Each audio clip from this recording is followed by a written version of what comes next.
ഓം നമോ ഭഗവതേ വാസുദേവായ. ഓം നമോ ഭഗവതേ വാസുദേവായ.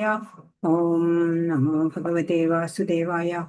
ഓം അജ്ഞാനതിമിരാന്തസ്യ ജ്ഞാനാഞ്ജനശലാഖയാ ചക്ഷുരുന്മീലിതം യേന തസ്മൈ ശ്രീ ഗുരവേ നമഃ. ശ്രീചൈതന്യമനോഭീഷ്ടം സ്ഥാപിതം യേന ഭൂതലേ സ്വയം രൂപകഥാ മഹ്യം ദദാതി സ്വപദാന്തികം.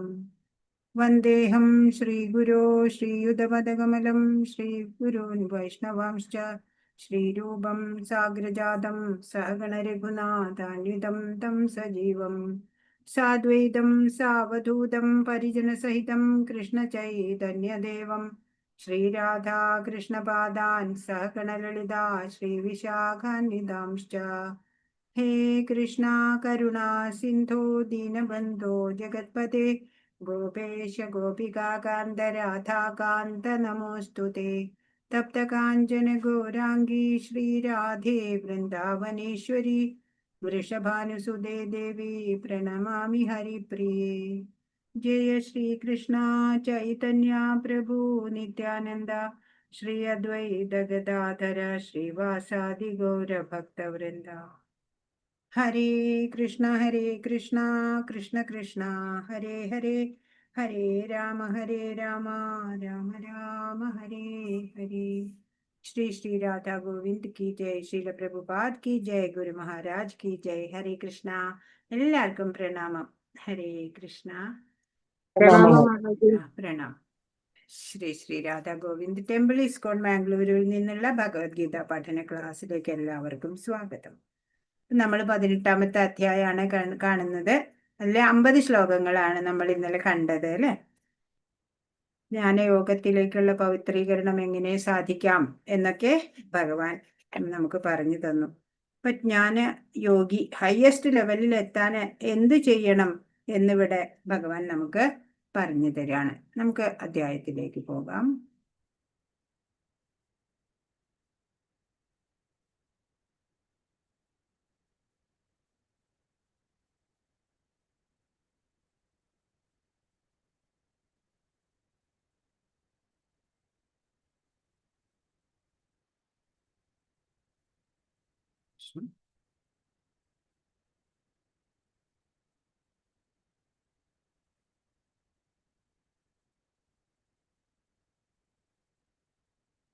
അമ്പത്തി 51 മുതൽ 53 വരെ ശ്ലോകങ്ങൾ ഒരുമിച്ചാണ്.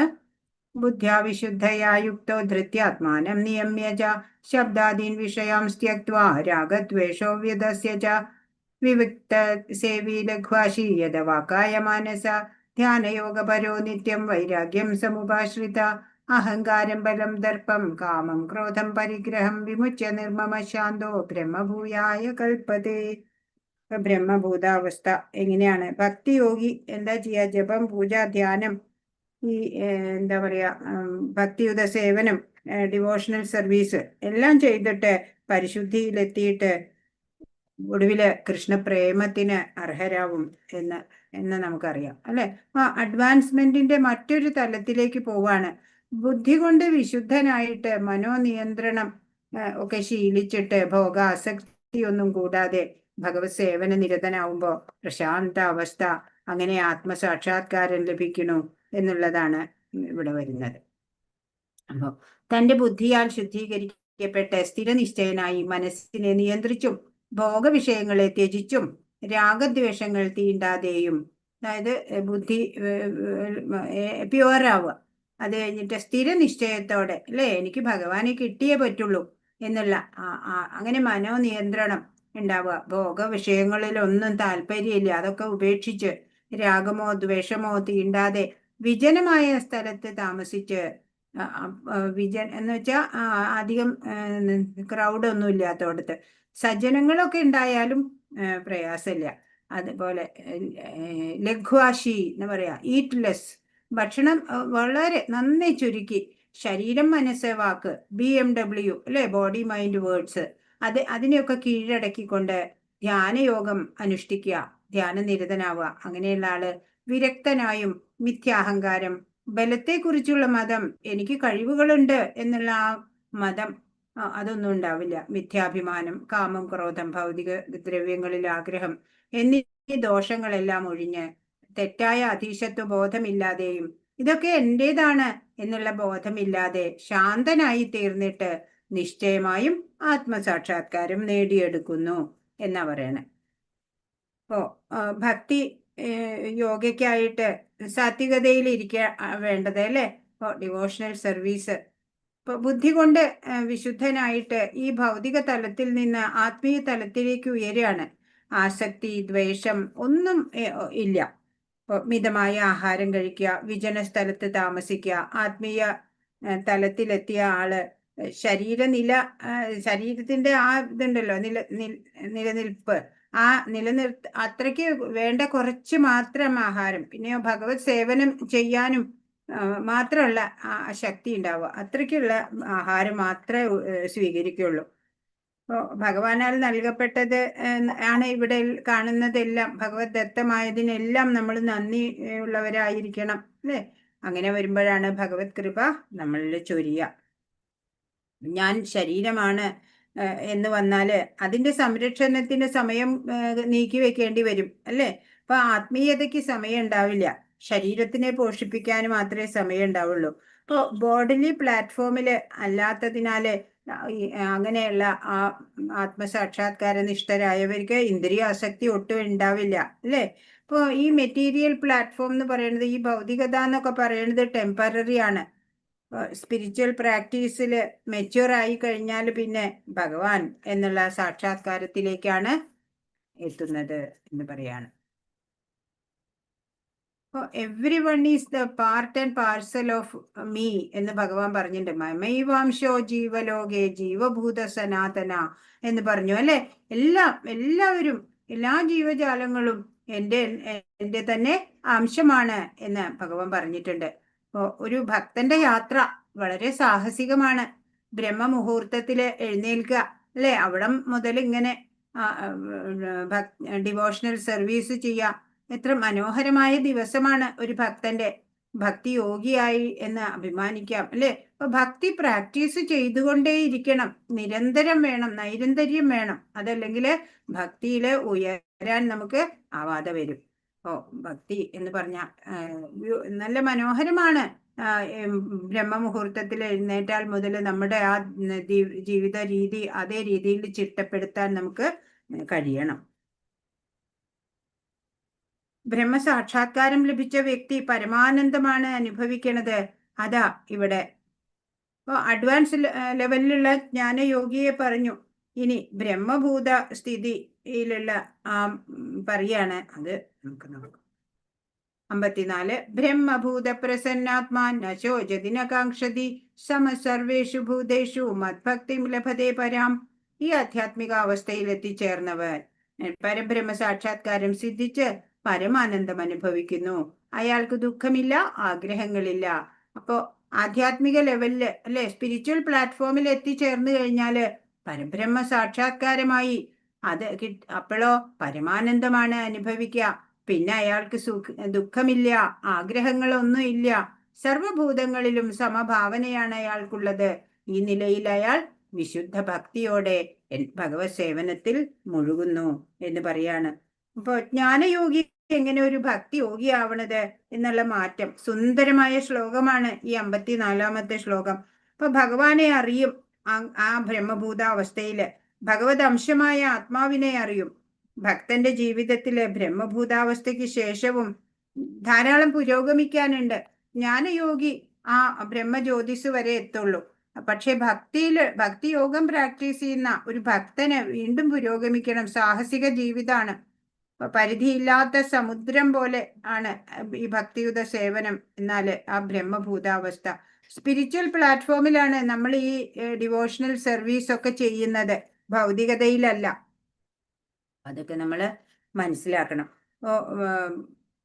എന്താ പറയാ, ഭഗവത് സേവനത്തിലെത്തിയ ഒരാള് വളരെ അനുഗ്രഹീതരായിരിക്കും. ദിവസം മുഴുവനും ആനന്ദത്തിലായിരിക്കും. ഭൗതിക തലത്തിലെ കർമ്മത്തിന് ദുഃഖമാണ് ഫലമുണ്ടാവുക. അനുഗ്രഹ വർഷം ചൊരിയുന്നത് നമുക്ക് ആത്മീയതയിൽ നമ്മൾ എത്തുമ്പോഴാണ്.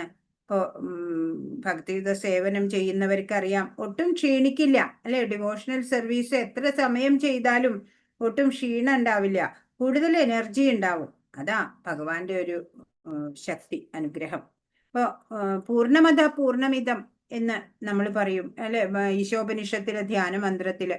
ഇപ്പൊ ഭക്തൻ ഈ പൂർണ്ണത്തോട് അടുക്കുമ്പോള്, ഭഗവാനാണ് അല്ലെ പൂർണ്ണനായിട്ടുള്ളത്, സമ്പൂർണൻ. അപ്പോ ഭഗവാനോട് അടുക്കുമ്പോൾ സ്വയം പരിപൂർണനായിട്ട് അനുഭവപ്പെടും. അപ്പൊ പൂർണ്ണ സംതൃപ്തി ഉണ്ടാവും, മറ്റൊരാഗ്രഹവും ഉണ്ടാവില്ല.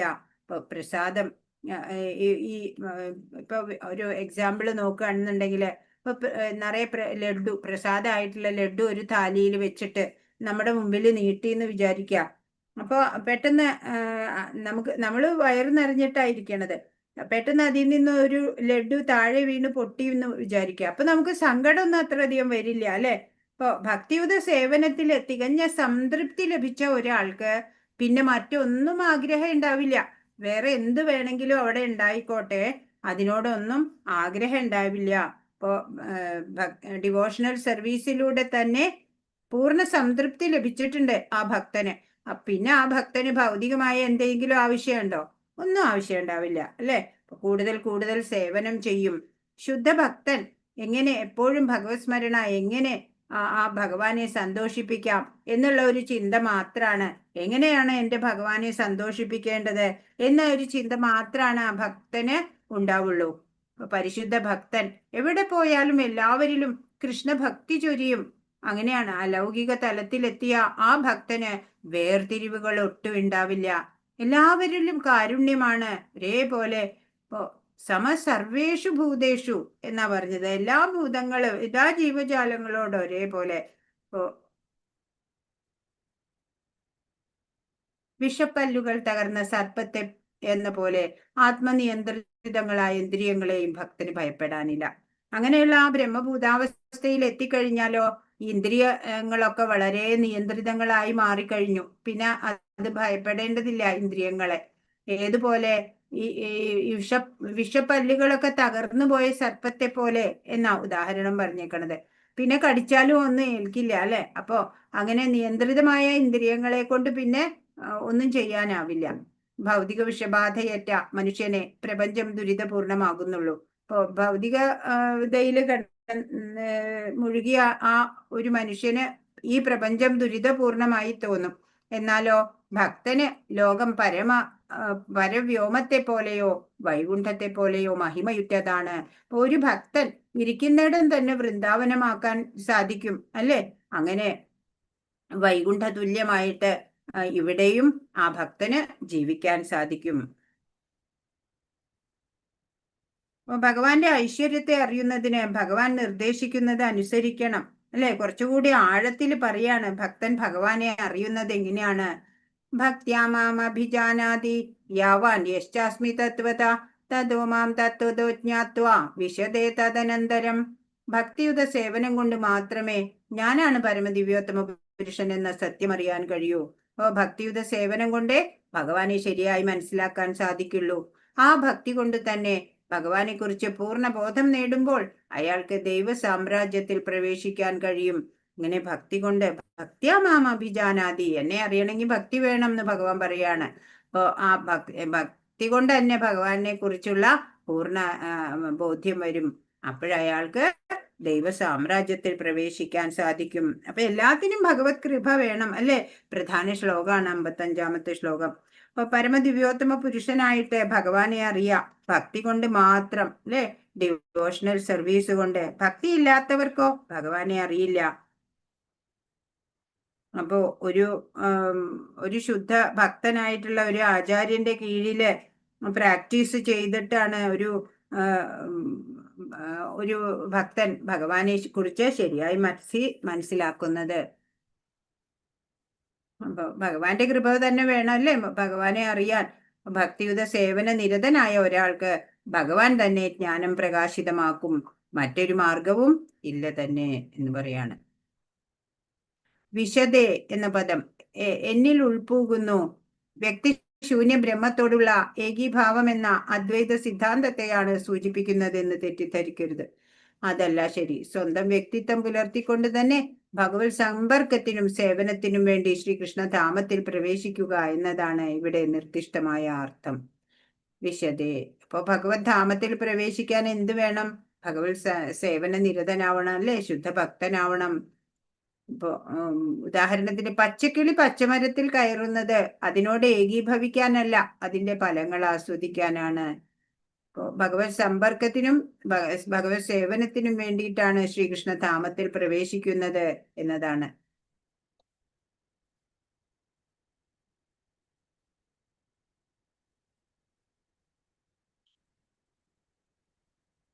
എന്റെ ഭക്തൻ എന്റെ സുരക്ഷയിലാണ് എന്നുള്ള ആ വണ്ടർഫുൾ ശ്ലോകമാണ് 56-ാമത്തെ. സർവകർമാണ്യപി സദാ കുർവാണോ മദ്വ്യപാശ്രയ മത്പ്രസാദാദവാപ്നോതി ശാശ്വതം പദമവ്യയം. ഏതു തരം പ്രവൃത്തികളിൽ ഏർപ്പെട്ടിരുന്നാലും എന്നെ മാത്രം ആശ്രയിക്കുന്ന എന്റെ വിശുദ്ധ ഭക്തൻ എന്റെ കാരുണ്യത്താലും സംരക്ഷണത്താലും അനശ്വരവും ശാശ്വതവുമായ എന്റെ ധാമം പ്രാപിക്കും. ഭഗവാന്റെ ഉറപ്പാണ് അല്ലേ അത്? ഭക്തൻ ശാശ്വതവും അവ്യയവുമായ എന്റെ ധാമം പ്രാപിക്കുന്നു എന്റെ കാരുണ്യത്താൽ എന്ന് ഭഗവാൻ പറയാണ്. ജ്ഞാനയോഗി ആദ്യം കർമ്മഫലേച്ഛ വെടിയണം, പിന്നെ കർമ്മത്തെയും ത്യജിക്കണം. അപ്പോഴാണ് ജ്ഞാനാർജനം ഉണ്ടാവണത്. പിന്നീട് ആ ജ്ഞാനത്തെയും ത്യജിക്കണം. എന്നാലാണ് പരമാനന്ദ പദപ്രാപ്തി ഉണ്ടാവുക. പദപ്രാപ്തി എല്ലാം നമ്മൾ ത്യജിക്കാൻ തയ്യാറാവണം. ഓ, ഭഗവാന് വേണം ഫസ്റ്റ് പ്രയോറിറ്റി നൽകാൻ, അല്ലേ? അപ്പോഴാണ് അത്ഭുതകരമായ അനുഗ്രഹങ്ങളൊക്കെ നമ്മൾക്ക് കാണാൻ സാധിക്കും, അല്ലെ? അങ്ങനെയുള്ള ആ ഉജ്ജ്വലമായ ഒരു ശ്ലോകമാണ് ഇത്. ഇപ്പൊ ഭഗവാൻ വീണ്ടും പറയുന്നത്, വ്യക്തി എല്ലാ കർമ്മവും ചെയ്തുകൊണ്ടിരുന്നാലും എന്റെ ധാമം പ്രാപിക്കും എന്നാണ്. ജ്ഞാനയോഗിയെ സംബന്ധിച്ച് ഇത് അത്ഭുതമാണ്, അല്ലെ? ജ്ഞാനയോഗി വളരെ സ്ട്രഗിൾ ചെയ്തിട്ടാണ് ബ്രഹ്മജ്യോതിസിൽ വരെ എത്തണത്. എന്നാല് അപ്പോഴും വിചാരിക്കും, ഈ ഭക്തി യോഗം പ്രാക്ടീസ് ചെയ്യണ പേര് വളരെ ഈസി ആയിട്ട് അവർക്ക് സാക്ഷാത്കാരം ലഭിക്കുന്നുണ്ടല്ലോ. ഞാൻ ഇത്ര കഠിനമായിട്ട് അധ്വാനം ചെയ്യണു, എന്നാ ഭക്തിയോഗി പെട്ടെന്ന് ധാമസ്ഥനാവണു. അതാണ് ഗ്ലോറി, അല്ലെ? ജ്ഞാനയോഗി മാലിന്യമുക്തനാവാൻ തന്നെ സ്ട്രഗിൾ ചെയ്യണം, കുറെ വർഷങ്ങള് വേണ്ടി വന്നേക്കാം. എന്നാല് ഒരു ഭക്തൻ ഡിവോഷണൽ സർവീസിലൂടെ ഒരു ഭക്തന്റെ ഒരു ആചാര്യന്റെ മാർഗനിർദ്ദേശപ്രകാരം പ്രാക്ടീസ് ചെയ്തു കഴിഞ്ഞാല്, അല്ലെ, ഒരു ആത്മീയ ഗുരുവിന്റെ നിർദ്ദേശാനുസരണം ചെയ്തുകൊണ്ട് വന്നാല് പെട്ടെന്ന് ഫലപ്രാപ്തി ലഭിക്കും.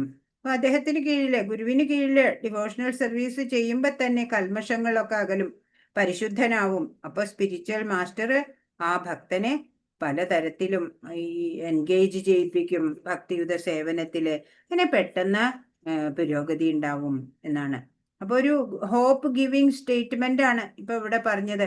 കൃഷ്ണലോകത്തില് എത്തിച്ചേരും എന്നാണ്. അയാൾക്ക് അവിടെ പ്രവേശനം സുനിശ്ചിതമാണ് എന്നാ പറയണേ. ഡെഫിനറ്റ്ലി പ്രാപിക്കാം എന്നാണ് പറഞ്ഞത് ഈ ശ്ലോകത്തിൽ പറയുന്നത്. ആ പരമപദത്തിൽ മാറ്റങ്ങളില്ല, എല്ലാം ശാശ്വതവും ജ്ഞാനസമ്പന്നവും അവ്യയവുമാണ് എന്ന് പറയാണ്. അപ്പൊ എന്താ നമ്മൾ വേണ്ടു? ഭക്തിയുത സേവനം ചെയ്യാല് ആ ഭഗവാന്റെ ആ പാദപങ്കജങ്ങളില് എന്തെല്ലാം തടസ്സം ഉണ്ടായാലും ഭക്തി സേവനത്തിന് ഒരു മുടക്കം വരുത്തരുത്.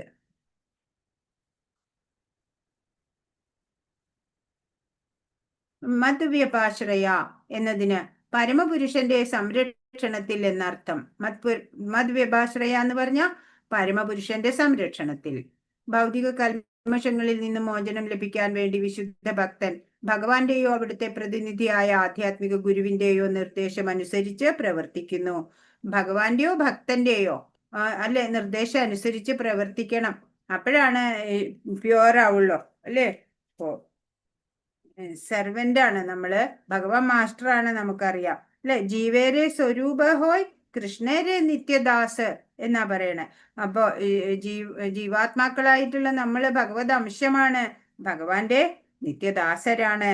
അപ്പൊ അർജുനൻ മുക്താത്മാവാണ്. ഈ നിർദ്ദേശങ്ങളൊന്നും ആവശ്യമില്ല, നമുക്ക് വേണ്ടി പറഞ്ഞു തരിക. ബദ്ധാത്മാക്കളായിട്ടുള്ള നമുക്ക് വേണ്ടിയിട്ടാണ് ഇതെല്ലാം പറഞ്ഞു തന്നേക്കണേ. നമ്മൾ മാസ്റ്റർ ആവാൻ ശ്രമിക്കരുത്, അല്ലെ? എല്ലാ ദുഃഖങ്ങൾക്കും കാരണമാവും അപ്പോഴ്. ജീവിത ലക്ഷ്യം ഭഗവാൻ ശ്രീകൃഷ്ണനെ ലഭിക്കുക എന്നതായിരിക്കണം.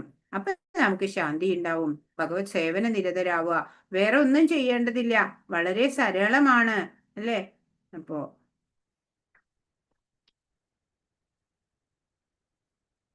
ഭഗവാന്റെ പ്രസന്നതയ്ക്ക് ഉതകുന്ന രീതിയിൽ നമ്മൾ കർമ്മങ്ങൾ ചെയ്യുക, അത് തന്നെയാണ് ഭക്തി എന്ന് പറയാണ്.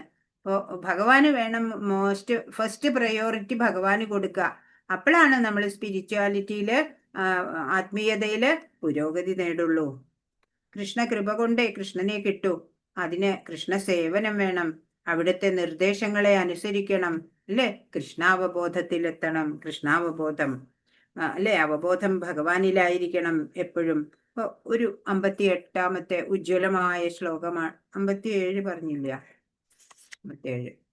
ചേതസാ സർവകർമാണി മയി സന്യസ്യ മത്പര ബുദ്ധിയോഗമുപാശ്രിത്യ മച്ചിത്ത സതതം ഭവ. സകല കർമ്മങ്ങളിലും എന്നെ ആശ്രയിക്കൂ, എന്നിട്ട് എന്റെ സംരക്ഷണത്തിൽ സദാ പ്രവർത്തിക്കുക. അങ്ങനെയുള്ള ഭക്തിയുത സേവനത്തിൽ എന്നെ പറ്റിയുള്ള പൂർണ്ണമായ ബോധവും ഉണ്ടായിരിക്കണം. പറയാണ്, എല്ലാത്തിനും ഭഗവാനെ ആശ്രയിക്കണം അല്ലേ? നമുക്ക് ഒരു കഴിവുമില്ല. ഭഗവാന്റെ സംരക്ഷണത്തിൽ സദാ പ്രവർത്തിക്കാൻ പറ്റണം. അങ്ങനെ ഭക്തിയുത സേവനത്തില് ഭഗവാനെ പറ്റി പൂർണ്ണമായ ബോധവും ഉണ്ടായിരിക്കണം എന്ന് പറയാണ്. മദ്വ്യഭാശ്രയ എന്നതിന് പരമപുരുഷന്റെ സംരക്ഷണത്തിൽ എന്നർത്ഥം. ഭൗതിക കൽമഷങ്ങളിൽ നിന്നും മോചനം ലഭിക്കാൻ വേണ്ടി വിശുദ്ധ ഭക്തൻ ഭഗവാന്റെയോ അവിടുത്തെ പ്രതിനിധിയായ ആധ്യാത്മിക ഗുരുവിന്റെയോ നിർദ്ദേശം അനുസരിച്ച് പ്രവർത്തിക്കുന്നു. മദ്വ്യഭാശ്രയ. ഹരേ കൃഷ്ണ. കേൾക്കുന്നില്ലേ? ഹരേ കൃഷ്ണ. അത് കഴിഞ്ഞതാ. ശരിയാ.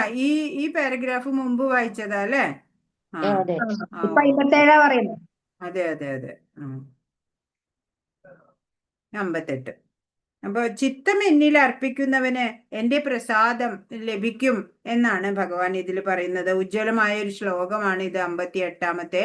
മച്ചിത്ത സർവദുർഗാണി മത്പ്രസാദാത്തരിഷ്യസി അധ ചേത്വം അഹങ്കാരാൻ ശ്രോഷ്യസി വിനങ്ഷ്യസി. എന്നെ കുറിച്ച് ബോധവാനായിരുന്നാൽ നിനക്ക് എന്റെ പ്രസാദം കൊണ്ട് തന്നെ ബദ്ധജീവിതത്തിന്റെ സകല ക്ലേശങ്ങളെയും അതിജീവിക്കാൻ കഴിയും. എന്താ വേണ്ടത്? ഈ ഭൗതികതയിലെ ക്ലേശങ്ങളൊക്കെ അതിജീവിക്കാം. എന്തേ വേണ്ടത്? ഇപ്പൊ ഭഗവാനെ കുറിച്ചിട്ടുള്ള അറിവ് വേണം അല്ലേ? ബോധവാനായിരിക്കണം. അപ്പോഴാണ് ഭഗവാന്റെ പ്രസാദം കൊണ്ട് തന്നെ ഈ ബദ്ധജീവിതത്തിന്റെ ക്ലേശങ്ങളെ അതിജീവിക്കാം. ആ ബോധത്തോടെ പ്രവർത്തിക്കാതെ മിഥ്യാഹങ്കാരം കൊണ്ട് എന്റെ അഭിമതം അനുസരിക്കാതെ പോയാലോ നാശമാണ് ഫലം ഉണ്ടാവുക.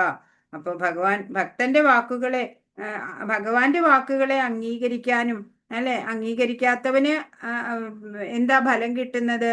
ഇപ്പൊ കൃഷ്ണാവബോധം ഉള്ള ഒരു ഭക്തൻ സമാധാനത്തിലാണ്. അല്ലാത്തവർക്ക് ആങ്സൈറ്റി ആയിരിക്കും എപ്പോഴും അല്ലെ? നാശത്തിലേക്കാണ് അവർ പോകുന്നത്. ഭഗവാന്റെ പ്രസന്നതയ്ക്കായിട്ട് നമ്മൾ എല്ലാ കർമ്മവും ചെയ്യണം. വേറൊരു യോഗ്യതയും വേണ്ട.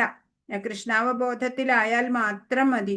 ഭഗവത്ഗീത പഠിക്കാത്തവനോ ഈ ഭവസാഗരത്തിലെ കൂടുതൽ ആഴങ്ങളിലേക്ക് വീണു പോവുക ചെയ്യണത് അല്ലേ? ഭഗവത്ഗീത സന്ദേശം മാത്രം ഉൾക്കൊണ്ട് ജീവിച്ചാൽ മതി. നമുക്ക് മുക്തരാവാൻ സാധിക്കും. അപ്പൊ ഭഗവാൻ എന്താണ് ചെയ്തു കൊടുക്കുന്നത്? ഭക്തന് ഭഗവാൻ എന്താ പറയുക, ഇന്റിമേറ്റ് ഫ്രണ്ടാണ് അല്ലേ ഭഗവാൻ? ഭക്തനോട് അങ്ങനെയാണ് ഭഗവാന്റെ സമീപനം. ഓ കൃഷ്ണാവബോധത്തിൽ വരാത്തവര് അവര് പറയും, ഒരു ജീവിതേ ഉള്ളൂ അല്ലെ, അത് നന്നായി ജീവിക്കുക അടിച്ചു പൊളിച്ച്. അപ്പൊ അവർക്ക് ഇവിടുന്ന് രക്ഷപ്പെടാനൊന്നും ഒരു മാർഗവും ഇല്ല അല്ലെ? അപ്പൊ ഈ മനുഷ്യ ജീവിതം കിട്ടിയിരിക്കുന്നത് ഈ ഭൗതികതയെന്ന് രക്ഷപ്പെടുക, മോക്ഷം കിട്ടുക അല്ലെ, ഭഗവാനെ അറിയുക, ഭഗവാനോട് അടുക്കുക എന്നുള്ളതിന് വേണ്ടിയിട്ടാണ്. അപ്പൊ കർമ്മത്തെ ത്യജിക്കാനാവില്ല. അകർമ്മമായിട്ട് ചെയ്യണം എല്ലാ കർമ്മവും. എന്താണ് അകർമ്മം?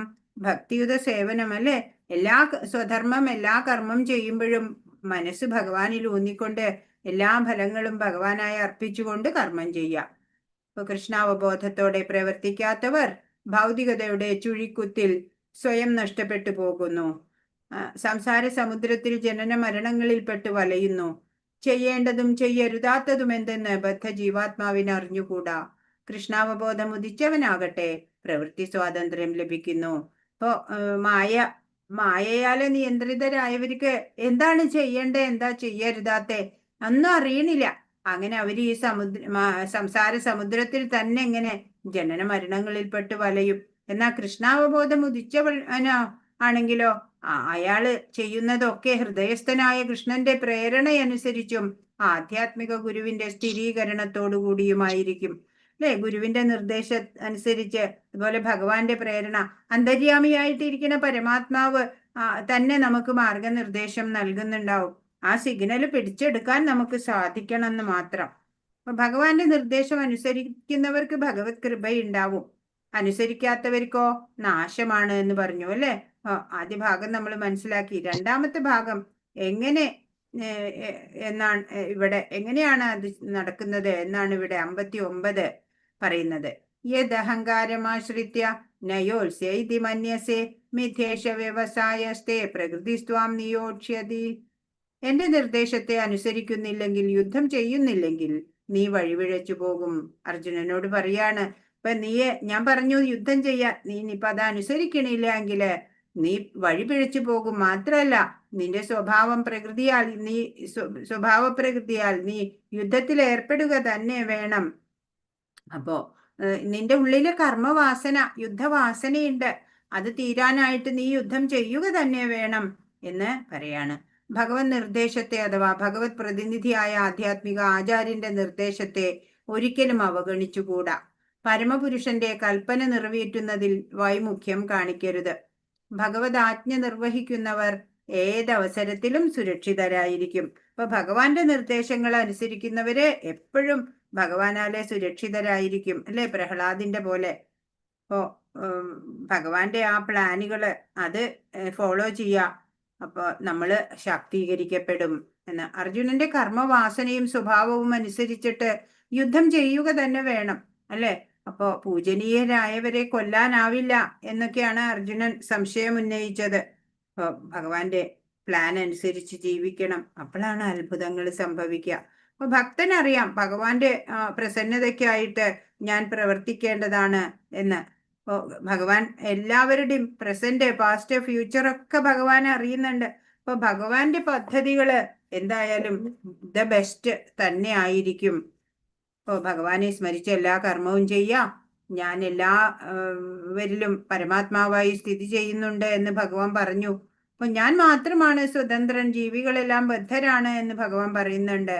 ഭക്തര് ഭഗവാനാല് നിയന്ത്രിതരാണ് അല്ലെ. അപ്പോ ഭാഗവതം 7ാമത്തെ സ്കന്ധത്തിലെ പ്രഹ്ലാദ് പറയുന്നുണ്ട്, കൃഷ്ണഗ്രഹ ഗൃഹീതാത്മാ അല്ലെ. He's completely controlled by Krishna അല്ലെ.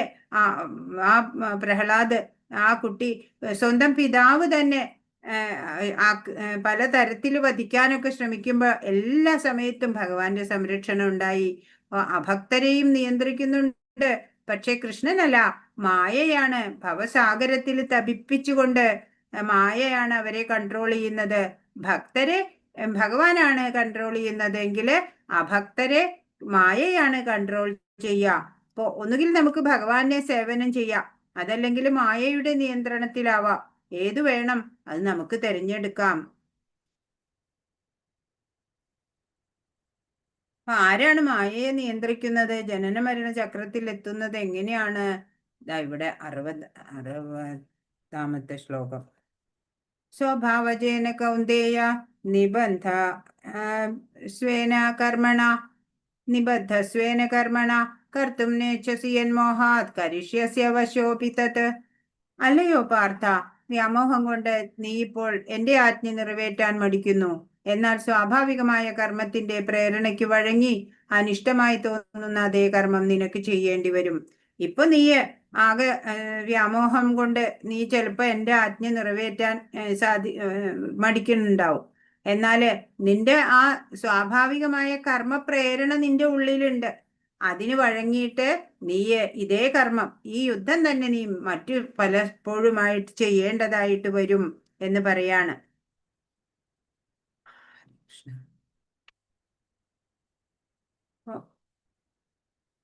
മായയെ നിയന്ത്രിക്കുന്നത് ആരാണ് നോക്കാണ് അല്ലെ. 61ാമത്തെ ശ്ലോകം. ഈശ്വര സർവഭൂതാനാം ഹൃദ്ദേശേ അർജുന തിഷ്ഠതി ഭ്രാമയൻ സർവഭൂതാനി യന്ത്രാരൂഢാനി മായയാ. അർജുന, പരമപുരുഷൻ എല്ലാവരുടെയും ഹൃദയത്തിൽ കുടികൊള്ളുകയും ഭൗതിക ശക്തിയാൽ നിർമ്മിതമായ യന്ത്രത്തിൽ എന്ന പോലെ സ്ഥിതി ചെയ്യുന്ന ജീവാത്മാക്കളുടെ ഭ്രമണത്തെ നിയന്ത്രിക്കുകയും ചെയ്യുന്നു.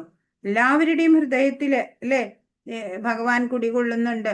ഭൗതിക ശക്തിയുടെ നിർമ്മിതിയായിട്ടുള്ള യന്ത്രം, അതായത് നമ്മുടെ ശരീരം, അതിനകത്ത് ജീവാത്മാക്കൾ സ്ഥിതി ചെയ്യുന്ന ഈ ജീവാത്മാക്കളുടെ ഭ്രമണം ഉണ്ട്. അതായത് ഒരു ജന്മത്തിൽ നിന്ന് മറ്റൊരു ജന്മത്തിലേക്കുള്ള ആ യാത്ര, ആ ഭ്രമണത്തെ നിയന്ത്രിക്കുന്നതും ഭഗവാൻ തന്നെയാണ്. അപ്പൊ ഏത് ശരീരം ലഭിക്കണമെന്നത് നമ്മുടെ ചോയ്സ് അല്ല, അല്ലെ? ഡ്രസ്സും ഹെയർ കട്ടും ഒക്കെ എങ്ങനെ വേണം എന്ന് നമുക്ക് തീരുമാനിക്കാം. പക്ഷെ ഏത് ജന്മം, ഏത് ശരീരമാണ് ഇനി അടുത്ത ജന്മം കിട്ടുക, അത് തീരുമാനിക്കാനുള്ള നമുക്ക് ഓപ്ഷൻ ഇല്ല. അത് ഭഗവാനാ തീരുമാനിക്കുന്നത്. പരമാത്മാവ് നമ്മുടെ അന്തര്യാമിയായിരുന്നിട്ട് ഉപദ്രഷ്ട, മേൽനോട്ടം വഹിക്കുകയാണ്. ഹനുമന്ത എന്ന് പറയുന്നുണ്ട്. ആഗ്രഹങ്ങളൊക്കെ നമ്മൾ സാധിച്ചു തരുന്നുണ്ട് എന്നാണ്. അപ്പോ എപ്പോഴും നമ്മൾ വിചാരിക്കും ആരും കാണാതെ ചെയ്യാൻ പലതും പറ്റില്ല, അല്ലെ? 24/7 CCTV ക്യാമറ വെച്ചിട്ട് നോക്കിക്കൊണ്ടിരിക്കുക ഭഗവാൻ. എല്ലാം അറിയാം, എല്ലാവരെ കുറിച്ചിട്ടും. അപ്പൊ ചിലര് പറയും, എന്തുകൊണ്ട് എനിക്ക് ഇങ്ങനെയൊക്കെ വരണത്? അറിയാം, നമ്മൾ അർഹിക്കുന്നത് തന്നെയാണ് നമുക്ക് ലഭിക്കുന്നത്. എന്തും നോ ഇൻജസ്റ്റിസ്, ഒരു അനീതിയും ഭഗവാൻ ആരോടും ചെയ്യില്ല, അല്ലെ? നമ്മുടെ കർമ്മം അനുസരിച്ചും ആഗ്രഹം അനുസരിച്ചും അർഹമായവ അതാണ് നമുക്ക് നൽകപ്പെടുന്നത്. ഹനുമന്ത എന്ന് ഭഗവാനെ പറയും. നാം ഒരു ശരീരത്തിലെ ആഗ്രഹങ്ങളൊക്കെ മറന്നു പോകും ഒരു ജന്മത്തില്. എന്നാൽ പരമാത്മാവ് ഒന്നും മറക്കണില്ല. ആത്മീയ സുഹൃത്തായ കൃഷ്ണൻ ഉണ്ടല്ലോ, നമ്മുടെ അനീതി ഒരിക്കലും ഒട്ട് ചെയ്യുകയുമില്ല എന്നാണ്. നാം സ്വതന്ത്രരല്ല. അപ്പൊ അജ്ഞതയാല് ചിലരങ്ങനെ കരുതുന്നുണ്ട്. അപ്പൊ ഭഗവാനാലെ നിയന്ത്രിതരായവര് സുഖം തന്നെയാണ് അനുഭവിക്കുക, അല്ലെ? ഭഗവാനുണ്ട് നമ്മുടെ സംരക്ഷണത്തിന്. മായയാല് നിയന്ത്രിതരായവരോ, അവർക്ക് എപ്പോഴും ടോർച്ചറിങ് ആയിരിക്കും. ഇപ്പൊ ബുദ്ധിമാൻ ഭഗവാനിൽ ശരണാഗതി ചെയ്യും. ഭഗവാനോട് പറയാ, മുൻ ആഗ്രഹങ്ങളൊന്നും എനിക്ക് വേണ്ട, എനിക്ക് അങ്ങയെ മാത്രം മതി, അല്ലേ? അതാ നമ്മൾ പറയേണ്ടത്, ഭഗവാനെ മാത്രം. അപ്പോ ഓരോ റൗണ്ട് ജപം കഴിയും തോറും നമ്മൾ ഈ പ്രാർത്ഥന ചെയ്യാ, ഭഗവാനെയാണ് എനിക്ക് വേണ്ടത് എന്ന്. ഭഗവാൻ തൃപ്തനാവും. ഉഗ്രവേഗതയുള്ള ഒരു കാറിൽ സഞ്ചരിക്കുന്നവൻ വേഗത കുറഞ്ഞ ഒന്നിൽ സഞ്ചരിക്കുന്നവനേക്കാൾ വേഗത്തിൽ പോകും. കാർ ഓടിക്കുന്ന വ്യക്തികൾ ഏതു തരക്കാരൻ എന്നത് പ്രശ്നമല്ല. ഇക്കാര്യത്തിൽ ഓരോ ജീവസത്തയ്ക്കും അതിൻ്റെ മാത്രം അനുയോജ്യമായ ഒരു ശരീരമാണ് പരമാത്മാവിന്റെ പ്രേരണ മൂലം പ്രകൃതി നൽകുന്നത്. അപ്പോൾ ഓരോ ജീവസത്തയ്ക്കും കിട്ടുന്ന ശരീരം ഭഗവാന്റെ പ്രേരണ മൂലം പ്രകൃതി നൽകുന്നത് തന്നെയാണ് അവർക്ക് അനുയോജ്യമായിട്ട്. ആ ജീവന്റെ ജന്മാന്തര തൃഷ്ണകൾക്കനുസരിച്ച് പ്രവർത്തിക്കാനുള്ള സാഹചര്യങ്ങൾ ഉണ്ടാക്കുകയാണ് അതിന്റെ ഉദ്ദേശം. അപ്പൊ ജന്മാന്തരായിട്ട് ആർജിച്ചു വന്ന ആ വാസനകള് ഒക്കെ പെടാൻ ഉതകുന്ന തക്ക ഒരു ശരീരമാണ് അടുത്ത ജന്മത്തില് ആ ജീവാത്മാവിന് ലഭിക്കുന്നത് എന്നാണ്. ഇപ്പോ ആത്മനിവേദനം, സമർപ്പണത്തിന്റെ ആ ഒരു കൺസെപ്റ്റ് എന്താണ്? അതാണ് ഇവിടെ 62. തമേവ ശരണം ഗച്ഛ സർവഭാവേന ഭാരത തത്പ്രസാദാത് പരാം ശാന്തിം സ്ഥാനം പ്രാപ്സ്യസി ശാശ്വതം. ഹേ ഭാരത, ആ പരമപുരുഷന് ആത്മാർപ്പണം ചെയ്യൂ. അവിടുത്തെ പ്രസാദം കൊണ്ട് നീ പരമമായ ശാന്തി നേടും, ശാശ്വതമായ പരമപദം പ്രാപിക്കും. പറയാണ്, ആ ഭഗവാന് ആയിക്കൊണ്ട് ആത്മാർപ്പണം ചെയ്യാ. അവിടുത്തെ പ്രസാദം കൊണ്ട് തന്നെ നീ പരമമായ ശാന്തി നേടും, പിന്നെയോ ശാശ്വതമായ പരമപദം പ്രാപിക്കും എന്ന്. ഇപ്പൊ ഒരാൾ ഭഗവാന് ശരണാഗതി ചെയ്താല് എന്താ സംഭവിക്കുക? ഇവിടെ എല്ലാവരും സ്ട്രഗിൾ ചെയ്തുകൊണ്ടിരിക്കുക ഇവിടെ, അല്ലെ? അതിൽ നിന്നൊക്കെ ഒരു മോചനം, ഭൗതികതയിൽ നിന്ന്. ഭഗവാൻ ആത്മീയമാണ്, എല്ലാം ആത്മീയം തന്നെയാണ്. എന്നാൽ ഭാവനയാണ് ചിലത് ഭൗതികമെന്ന് തോന്നിപ്പിക്കുന്നത്. ഇപ്പോൾ ജപത്തിലൂടെ നമ്മൾ പ്യൂരിഫൈ ആക്കപ്പെടും. പിന്നെ ക്വാളിറ്റി ചാൻഡിങ് വേണം. എപ്പോഴും നല്ല ഭഗവാനിലേക്ക് ഫോക്കസ്ഡ് ആയിട്ട് നാമം ജപിക്കാൻ സാധിക്കണം. വിത്ത് ഹാർട്ട് ആൻഡ് സോൾ എന്ന് പറയോ, അല്ലെ? അങ്ങനെ ഭക്തിയുത സേവനം ചെയ്യാം. അതാണ് ജീവിത ഉദ്ദേശം. അപ്പൊ മാലിന്യമൊക്കെ നീങ്ങി നമ്മുടെ സേവനം വിശുദ്ധമാവും എന്നാണ് ശ്രീല പ്രഭുപാദ് ഓരോരുത്തർക്കും യോജിച്ച തരത്തിലുള്ള ഈ ഡിവോഷണൽ സർവീസ് ചിട്ടപ്പെടുത്തിയിട്ടുണ്ട്. ഭക്തിപൂർവം അതെല്ലാം ചെയ്യാം. കൃഷ്ണൻ സ്വധാമമാണ് നമുക്ക് തരുന്നത്, അല്ലേ? ആ ഭക്തിയുത സേവനം ഒരു ചെറിയ കാര്യമാണ് നമ്മൾ ഭഗവാന് ചെയ്തു കൊടുക്കുന്നത്. ഭഗവാനോ ഏറ്റവും പരമമായിട്ടുള്ള സ്ഥാനം ആണ് നമുക്ക് ഓഫർ ചെയ്യുന്നത്, ഭഗവത് ധാമം. ഹരേ കൃഷ്ണ.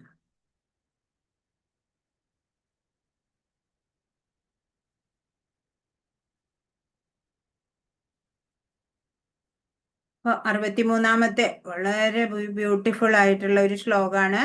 ഈ ജ്ഞാനമാഖ്യാതം ഗുഹ്യാത് ഗുഹ്യതരം മയ വിമൃശേതശേഷേണ യഥേച്ഛസി തഥാ കുരു.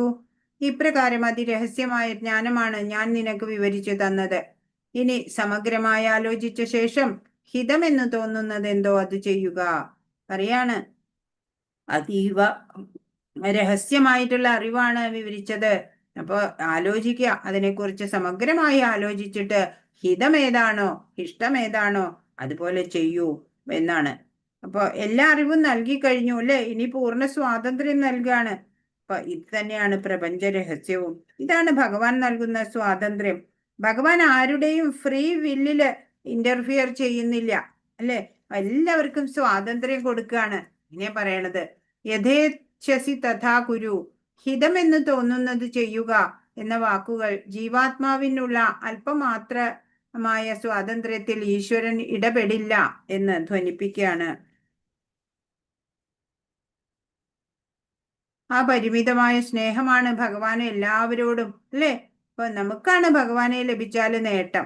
ഭഗവാന് എന്തെങ്കിലും നേട്ടമുണ്ടോ? ഒന്നുമില്ല, അല്ലെ? അർജുനൻ കൃഷ്ണനെ ഗുരുവായിട്ട് ആദരിച്ചു. അപ്പോ നമുക്ക് ആത്മീയതയിലേക്ക് ഉയരാനുള്ള എല്ലാ നിർദ്ദേശങ്ങളും ഭഗവാൻ നൽകിയിട്ടുണ്ട്. ആനുകൂല്യസ്യ സങ്കല്പ പ്രാതികൂല്യസ്യ വർജനം. അപ്പോ ഭഗവാൻ അനുകൂലമായ രീതിയിൽ കർമ്മം ചെയ്യണം, ഭഗവാൻ പ്രതികൂലമായതെല്ലാം വർജിക്കണം, ഭഗവത് സേവനത്തിന് യോജിച്ചത് എടുക്കണം എന്ന് പറയാണ്. അപ്പോ ഗുഹ്യമായ ജ്ഞാനം നൽകി ഭഗവത്ഗീത അതൊരു ജുവൽ ബോക്സ്, ഒരു ഓർണമെന്റിന്റെ ബോക്സ് ആണ് വിചാരിക്കുക, ജ്വല്ലറി ബോക്സ്, ഒരു ഗോൾഡൻ ബോക്സ് ആണ് വിചാരിക്കുക. അപ്പോ അതിന്റെ ബേസ് കർമ്മയോഗം, ആദ്യത്തെ 6 അധ്യായം, ടോപ്പിലെ അവസാനത്തെ 6 അധ്യായങ്ങള് ജ്ഞാനയോഗം. എന്നാ അതിന്റെ അടപ്പുണ്ട്, അല്ലെ? അതില് രത്നങ്ങൾ പതിച്ചിരിക്കുക.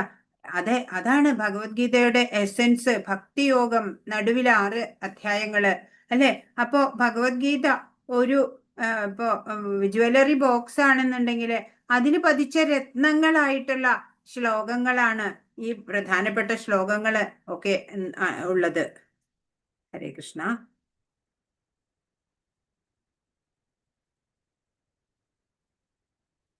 സർവശ്രേഷ്ഠവും രഹസ്യവുമായ ജ്ഞാനം നൽകാം എന്ന് പറയാണ്. ഉപനിഷത്ത് തത്വങ്ങളുടെ സാരമാണ് ഭഗവത്ഗീത എന്ന് നമ്മൾ മുമ്പ് പഠിച്ചിട്ടുണ്ട്. ഇപ്പൊ പറയാണ്, സർവഗുഹ്യതമം ഭൂയ ശൃണു മേ പരമം വച ഇഷ്ടോസി മേ ദൃഢമിതി തതോ വക്ഷ്യാമി തേ ഹിതം. എനിക്ക് എത്രയും പ്രിയപ്പെട്ട സുഹൃത്തായതിനാലാണ് പരമഗുഹ്യമായ ഈ ജ്ഞാനം, സർവോത്തമമായ ഈ ഉപദേശം നിനക്ക് നൽകുന്നത്. ഇനിയും കേൾക്കൂ, നിന്റെ മേന്മയ്ക്ക് വേണ്ടിയാണിത്. നീ അർജുന, നീ എനിക്ക് പ്രിയനാണ് എന്ന് പറയാണ്.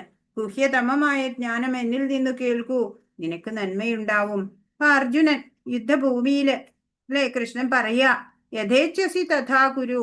തീരുമാനമെടുക്കാനാവാത്ത അർജുനനില് അലിവുള്ള കൃഷ്ണൻ ബദ്ധാത്മാക്കളെ അല്ലെങ്കിൽ പതിത ആത്മാക്കളെ ഉദ്ധരിക്കുകയാണ്. ഇവിടെ കോൺഫിഡൻഷ്യൽ ആയിട്ടുള്ള അറിവാണ് അർജുനനോട് പറഞ്ഞത്. പക്ഷെ അതൊക്കെ ഇപ്പൊ പബ്ലിസിറ്റി ആയി, ലോകം മുഴുവൻ അറിഞ്ഞു, അല്ലെ? ഇപ്പൊ 45 മിനിറ്റ് കൊണ്ട് ഭഗവാൻ ഈ ഉപദേശങ്ങള് ആ കുരുക്ഷേത്ര യുദ്ധഭൂമിയിൽ വെച്ച് അർജുനന് നൽകാണ്. അത്രയ്ക്കും രഹസ്യതമമായിട്ടുള്ള അറിവുകളാണ് പകർന്നു കൊടുത്തത്. ഇപ്പോഴോ അതൊക്കെ എല്ലാവർക്കും, അല്ലെ, പബ്ലിക്കായി മാറി ആ രഹസ്യമായിട്ടുള്ള ജ്ഞാനമൊക്കെ. ഹരേ കൃഷ്ണ. ഇപ്പോ പരിശുദ്ധ കൃഷ്ണ ഭക്തന് മാത്രം മനസ്സിലാവും ഭഗവാനെ ലഭിക്കാനുള്ള ആസക്തിയുള്ള ഭക്തനാണ് ഭഗവാനെ ലഭിക്കുക, ഭഗവാനെ കുറിച്ചെല്ലാം ബോധ്യപ്പെടുക. ഗുഹ്യതമജ്ഞാനം വെളിപ്പെടുത്താണ്. എന്റെ ശരണാഗതിയിൽ വരൂ എന്ന് പറയാണ്. ഇത് തന്നെ ഒമ്പതാം അധ്യായത്തിൽ 34-ാമത്തെ ശ്ലോകമായിട്ട് ഇത് വരുന്നുണ്ട്. മന്മനാഭവ മദ്ഭക്തോ മദ്യാജി മാം നമസ്കുരു മാമേ വൈശ്യസി സത്യം തേ പ്രതിജാനേ പ്രിയോസി മേ. എപ്പോഴും എന്നെ ഓർക്കുക, എന്റെ ഭക്തനാവുക, എന്നെ ആരാധിക്കുകയും പ്രണമിക്കുകയും ചെയ്യുക. ഇങ്ങനെ ചെയ്തു പോന്നാൽ നിശ്ചയമായും നിനക്ക് എന്നെ പ്രാപിക്കാം. ഞാൻ തീർത്തു പറയുന്നു, എന്തെന്നാൽ എനിക്ക് പ്രിയപ്പെട്ടവനാണ് നീ. അപ്പൊ ഭഗവാനെ ലഭിക്കാൻ എന്തൊക്കെ ചെയ്യണം? സിമ്പിളായിട്ട് 4 കാര്യം ചെയ്യണ്ടു. ഭഗവാനെ എപ്പോഴും ഓർക്കുക, ഭഗവാന്റെ ഭക്തനാവുക, ഭഗവാനെ ആരാധിക്കുകയും പ്രണമിക്കുകയും ചെയ്യുക. അങ്ങനെ ചെയ്തു പോന്നാൽ നിശ്ചയമായും ഭഗവാനെ പ്രാപിക്കാം എന്ന് ഭഗവാൻ ഉറപ്പ് തരികയാണ്, തീർത്ത് പറയാണ്. കാരണം എന്താ? അർജുനൻ ഭഗവാന്റെ പ്രിയപ്പെട്ടവനാണ്, അതാ കാരണം. തികച്ചും കൃഷ്ണന്റെ ശുദ്ധ ഭക്തനാവുകയും എപ്പോഴും ഭഗവാനെ കുറിച്ച് സ്മരിക്കുകയും അദ്ദേഹത്തിന് വേണ്ടി പ്രവർത്തിക്കുകയും വേണം എന്നതാണ് അതീവ രഹസ്യമായ ജ്ഞാനം. ഔദ്യോഗികമായി ഒരു ധ്യാനിയാകേണ്ടതില്ല. കൃഷ്ണനെ കുറിച്ച് നിരന്തരം സ്മരിക്കാൻ അവസരം കിട്ടുന്ന വിധത്തിൽ ജീവിതത്തെ ചിട്ടപ്പെടുത്തണം. ജീവിതത്തിന്റെ നടുവില് സെൻട്രൽ പോയിന്റിൽ ഭഗവാനെ വെക്കണം. അതിനനുസരിച്ച് നമ്മുടെ ജീവിതത്തിനെ പ്ലാൻ ചെയ്യണം എന്നുള്ളതാണ്.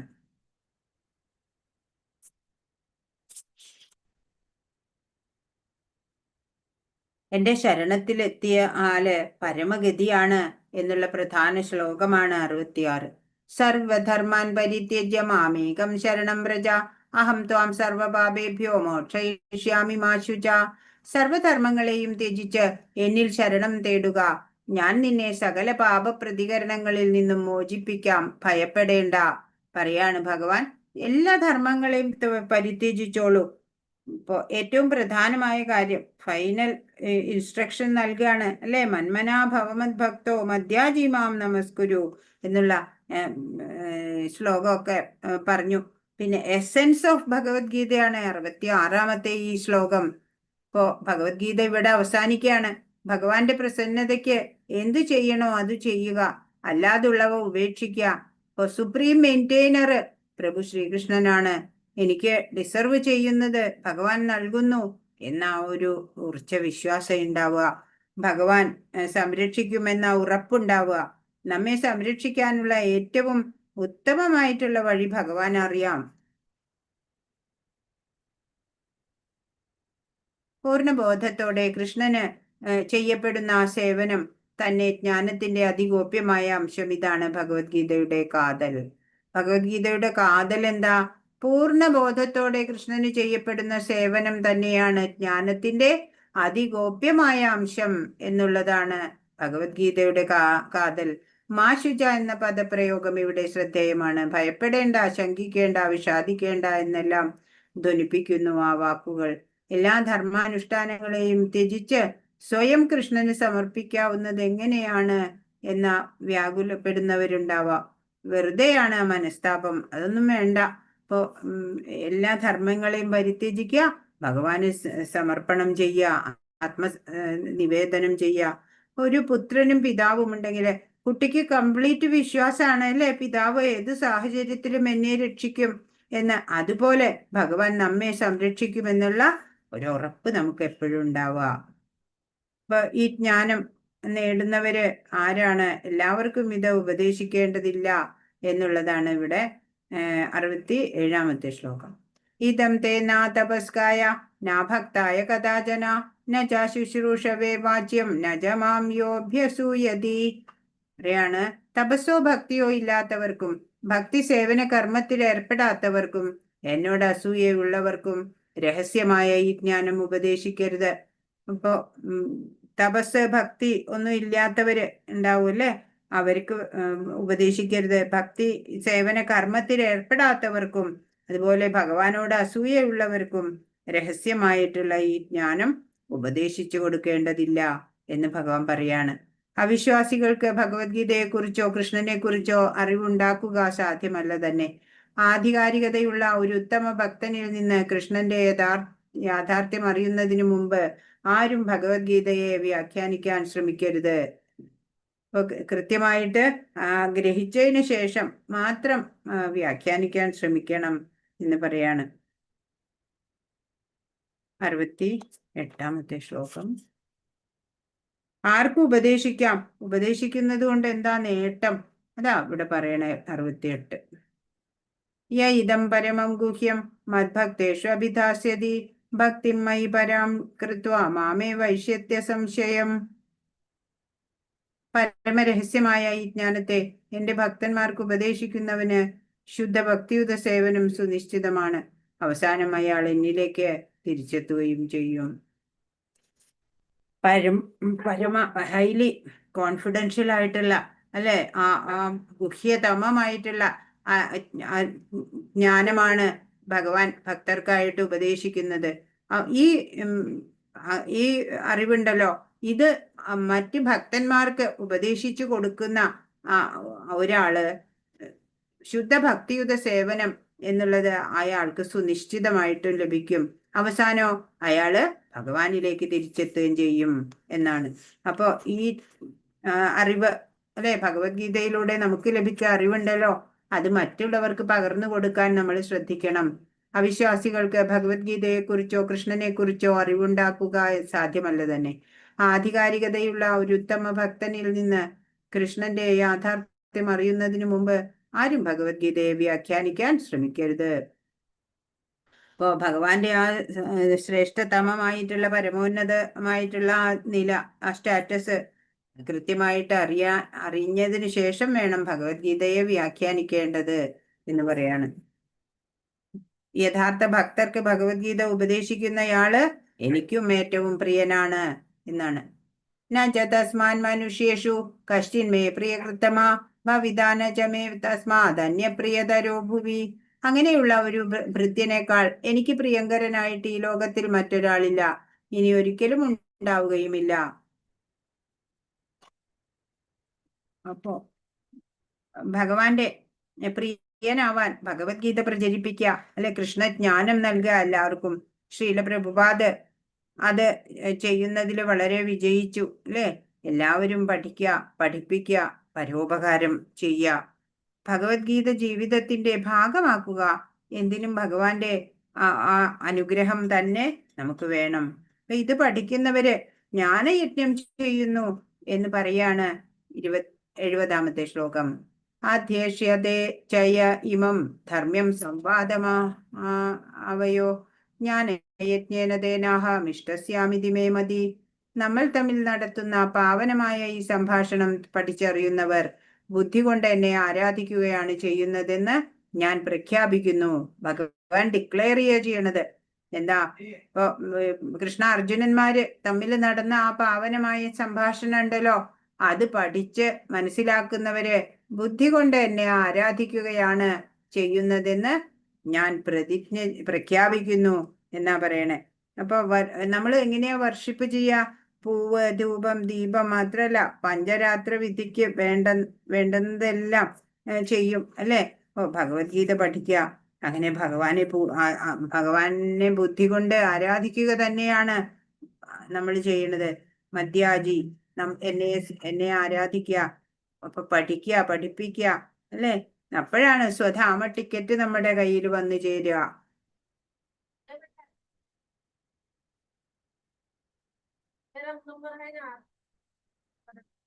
പഠിച്ച് മനനം ചെയ്ത് ജീവിതത്തിൽ പകർത്തി ഭക്തർക്ക് മുമ്പിൽ അവതരിപ്പിക്കുന്നതും ഭഗവത് ആരാധന തന്നെ. അതുകൊണ്ട് ഫലം എന്താണ് എന്നാണ് 71. ശ്രദ്ധാവാനസൂയശ്ച ശൃണുയാദപിയോ നര സോഭിമുക്ത ശുഭാം ലോകാൻ പ്രാപ്നുയാത് പുണ്യകർമ്മണാം. അസൂയ തീണ്ടാതെയും വിശ്വാസത്തോടു കൂടിയും ഇത് ശ്രദ്ധിക്കുന്നവൻ പാപപ്രതികരണങ്ങളിൽ നിന്ന് മുക്തനായി പുണ്യാത്മാക്കൾ വാഴുന്ന ശുഭങ്ങളായ ലോകങ്ങളിലെത്തും. അപ്പോ എവിടെ എത്താൻ പറ്റുക? വൈകുണ്ഠ ലോകങ്ങളിലൊക്കെ എത്താൻ പറ്റുമല്ലേ?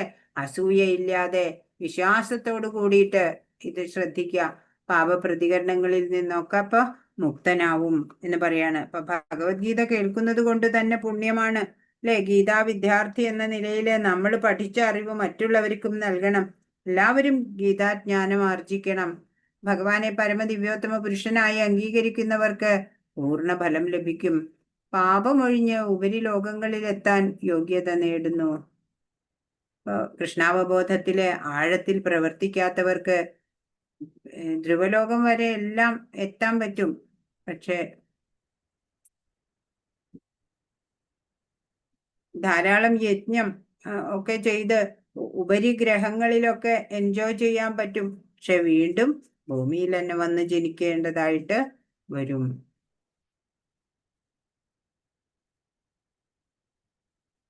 ഇനി 72. അപ്പൊ തന്റെ സ്വധർമ്മമായിട്ടുള്ള യുദ്ധം ചെയ്യണമെന്നാണ് ഭഗവാൻ ഉദ്ദേശിച്ചത്. കുന്തിപുത്രൻ കച്ചിദേതശ്രുതം പാർത്ഥ ത്വയേകാഗ്രേണ ചേതസ കച്ചിദജ്ഞാന സമോഹ പ്രണഷ്ടസ്തേ ധനഞ്ജയ. കുന്തിപുത്രനായ ധനഞ്ജയ, നീ ഇതെല്ലാം ശ്രദ്ധയോടുകൂടി കേട്ടില്ലേ? അജ്ഞാനത്തിൽ നിന്നുളവായ നിന്റെ വ്യാമോഹം ഇപ്പോൾ നീങ്ങിയില്ലേ? ചോദിക്കാണ്. ഇത്രയും പറഞ്ഞതൊക്കെ നീ ശ്രദ്ധയോടെ കേട്ടു. അപ്പൊ നിനക്ക് അജ്ഞാനത്തിൽ നിന്നുണ്ടായ ആ വ്യാമോഹമൊക്കെ ഇപ്പോൾ നീങ്ങിപ്പോയില്ലേ അർജുന? അപ്പൊ മഹത്തായ ഉപനിഷത്ത് സാരമാണ് യുദ്ധഭൂമിയിൽ വെച്ച് പറഞ്ഞത്.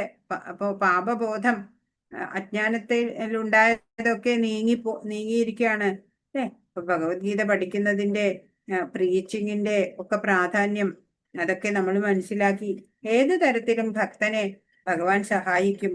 അപ്പൊ ജീവിത ലക്ഷ്യം എന്തെന്ന് ഒരു ആധ്യാത്മിക ഗുരു ശിഷ്യന് പറഞ്ഞു കൊടുക്കും. റീ എക്സ്പ്ലെയിൻ ചെയ്യാനും ഒരു ഗുരു റെഡിയാണ് അല്ലെ? ഒന്ന് ആവർത്തിക്കാമോ എന്ന് പറഞ്ഞാൽ അതിനും റെഡിയാണ്. അത്ര കാം ആൻഡ് കൂളാണ്. അത് ഭഗവാന്റെ കാരുണ്യാണ്. ഭക്തന് വേണ്ടി എന്തും ചെയ്യാൻ ഭഗവാൻ റെഡി ആയിട്ട് ഇങ്ങനെ നിൽക്കുകയല്ലേ. ഭഗവത്ഗീത ഒരു കവിയോ നോവലിസ്റ്റോ എഴുതിയ സാധാരണ പുസ്തകമല്ല. പരമദിവ്യോത്തമ പുരുഷൻ തന്നെ പറഞ്ഞതാണത്. കൃഷ്ണനിൽ നിന്നോ അഥവാ ഭഗവാന്റെ പ്രതിപുരുഷനായ ഒരു യഥാർത്ഥ ആധ്യാത്മിക ഗുരുവിൽ നിന്നോ ഈ ഉപദേശങ്ങൾ കേൾക്കാൻ ഭാഗ്യമുണ്ടായവൻ മുക്തനാകുമെന്നുറപ്പാണ്. അയാൾ അജ്ഞാന തമസ്സിൽ നിന്ന് മോചിതനാവും. ഇപ്പോ ഭഗവാനിൽ നിന്നോ ഭഗവാന്റെ ഒരു ഉത്തമ ഭക്തനിൽ നിന്നോ വേണം ഭഗവത്ഗീത പഠിക്കാൻ, ഗ്രഹിക്കാൻ. അപ്പോ ഭഗവാൻ എന്തുദ്ദേശിച്ചാണോ ഭഗവത്ഗീത പറഞ്ഞത് അത് തനിക്ക് സാധിച്ചു. അതാണ് പറയുന്ന അർജുനൻ 73. അർജുന ഉവാച നഷ്ടോ മോഹ സ്മൃതിർലബ്ധ ത്വത്പ്രസാദാന്മയാച്യുത സ്ഥിതോസ്മി ഗത സന്ദേഹ കരിഷ്യേ വചനം തവ. അപ്പോ ഏതിനും ഭഗവാന്റെ അനുഗ്രഹം വേണം അല്ലേ? അതാ പറയണേ. അർജുനൻ പറഞ്ഞു, അല്ലയോ പ്രിയപ്പെട്ട അർജുന, ഹേ അച്യുത, ഇപ്പോൾ എന്റെ വ്യാമോഹം തീർന്നു. അങ്ങയുടെ കരുണ കൊണ്ട് ബുദ്ധി തിരിച്ചു കിട്ടി. ഞാനിപ്പോൾ ദൃഢനും സംശയരഹിതനുമാണ്. അങ്ങയുടെ ആജ്ഞ അനുസരിച്ച് പ്രവർത്തിക്കാൻ തയ്യാറായിരിക്കുന്നു. പറയാണ്, ഞാനിപ്പോ റെഡിയാണ്. അങ്ങ് പറഞ്ഞതൊക്കെ എനിക്ക് നല്ല എൻകറേജ്മെന്റ് ആയി അല്ലെ? എംപവേർഡ് ആയി ഞാൻ ഇപ്പോ. അതിന്റെ ഇമ്പാക്റ്റ് ഇപ്പൊ കാണുന്നു. ഞാൻ ഇനി എന്ത് വേണം അങ്ങ് പറഞ്ഞാൽ അത് ചെയ്യാം. ഇപ്പോ സേവക് സേവ്യ ഭാവനാഹോ ഭവസാഗർ ന തരി എന്നാണ്. സേവകനുമായിട്ട് മാസ്റ്റർ സെർവന്റ് റിലേഷൻ നമ്മളെപ്പോഴും കീപ്പ് ചെയ്തില്ല ഭഗവാനുമായിട്ട് എന്നുണ്ടെങ്കിൽ ഈ ഭവസാഗരം തരണം ചെയ്യാൻ പറ്റില്ല. ജീവേരെ സ്വരൂപ ഹോയ് നിത്യരെ കൃഷ്ണദാസ അല്ലെ? ഭഗവാന്റെ ദാസരാണ് നമ്മള്. അപ്പൊ നമുക്ക് 2 ഓപ്ഷൻ ഉണ്ട്. ഒന്ന് മായയെ സേവിക്കണോ അതോ കൃഷ്ണനെ സേവിക്കണോ എന്നാണ്. ഇപ്പൊ ബദ്ധാത്മാവ് ബന്ധിതനാവും. ഭഗവത്ഗീത മുഴുവൻ പഠിച്ചിട്ടും ഞാൻ ഭഗവാൻ എന്ന് പറയുന്നത് ജോക്കാണ് അല്ലേ? ഇപ്പൊ ഞാൻ DOG ആണ്, ദാസനാണ് എന്നറിയണം. ഭഗവത്ഗീത തത്വങ്ങൾ പറഞ്ഞതിന് ശേഷം ഇത് ആർക്കൊക്കെ ഉപദേശിക്കാം, ആർക്ക് പാടില്ല എന്നും പറഞ്ഞു. അർജുനൻ തന്റെ സ്വധർമ്മമായി യുദ്ധം ചെയ്ത് പിന്നീട് യോഗത്തെ മനസ്സിലാക്കണം. ഭഗവാൻ എന്ന സത്യത്തെ അറിയണം. അപ്പൊ നമ്മള് ബിന്ദു ആണെങ്കിൽ ഭഗവാൻ സിന്ധു ആണ്, സമുദ്രാണ് അല്ലെ ഭഗവാൻ? നമ്മളൊരു ബിന്ദു, അത്രയേ ഉള്ളൂ. അപ്പൊ ഭഗവാൻ ഒരു ഗ്രേറ്റസ്റ്റ് മോട്ടിവേഷണൽ സ്പീക്കർ തന്നെയാണ്. Just in A short span of time, എത്ര 45 മിനിറ്റ് കൊണ്ടാണ് ഭഗവാൻ അർജുനന്റെ എല്ലാ സംശയങ്ങളും നീക്കിയത് അല്ലെ? ഗാന്ധീവം ശ്രംസദേഹസ്താത് ത്വക്ചൈവ പരിതുഷ്യതേ എന്ന് പറഞ്ഞു അർജുനൻ. ഗാന്ധീവമൊക്കെ എന്റെ കയ്യിൽ നിന്ന് വഴുതി വീണു പോകുന്നു, എന്റെ തൊലി ചുട്ടുനീറുന്നു എന്നൊക്കെ പറഞ്ഞ അർജുനനെ കർമ്മോത്സുകനാക്കി, അല്ലെ, യുദ്ധോത്സുകനാക്കി മാറ്റാണ് ഈ ശ്ലോകത്തിലെ മോഹം എന്ന പദം ശ്രദ്ധേയം. ജ്ഞാനത്തിനു വിരുദ്ധമാണ് മോഹം. എല്ലാ ജീവാത്മാക്കളും എന്നേക്കും ഭഗവത് ദാസരാണെന്ന ബോധം തന്നെ യഥാർത്ഥ ജ്ഞാനം. ഈ നില മറന്ന് താൻ ആരുടെയും ദാസനല്ലെന്നും ഭൗതിക ലോകത്തിന്റെ ഉടമയാണെന്നും ജീവൻ വിശ്വസിക്കുന്നു. ഭഗവാന്റെയോ ഒരു ഉത്തമ ഭക്തന്റെയോ കരുണയുണ്ടായാൽ ഈ മോഹം ഒഴിയും.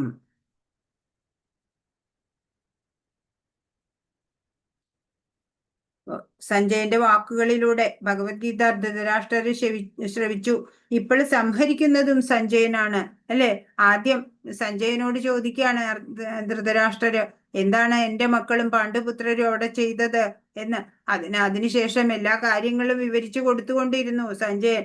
ഇപ്പോ അവസാനിപ്പിക്കുന്നത്, സംഹരിപ്പിക്കുന്നതും സഞ്ജയൻ തന്നെയാണ്. 74-ാമത്തെ ശ്ലോകം.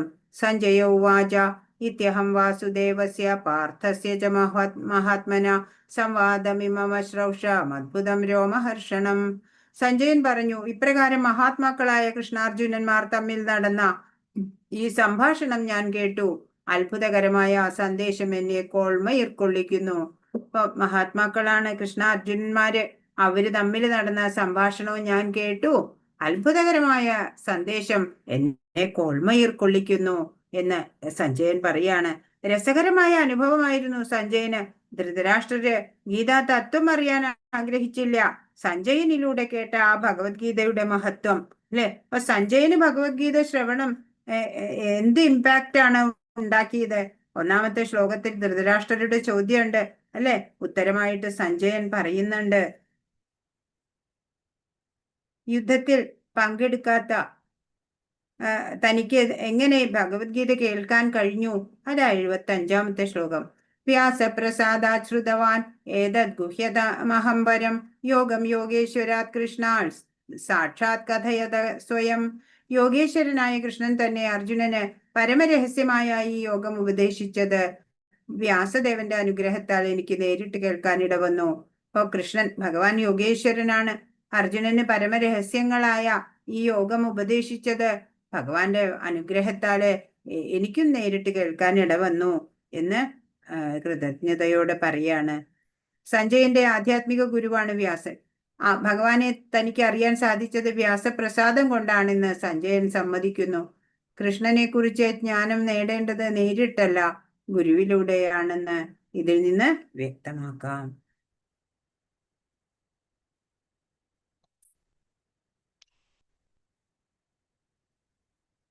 ഇതെല്ലാം കേട്ടതിന് ശേഷമുള്ള അനുഭവത്തെ പറയാണ് 76. രാജൻ സംസ്മൃത്യ സംവാദമിമമദ്ഭുതം കേശവാർജുനയോ പുണ്യം ഹൃഷ്യാമി ച മുഹുർമുഹു.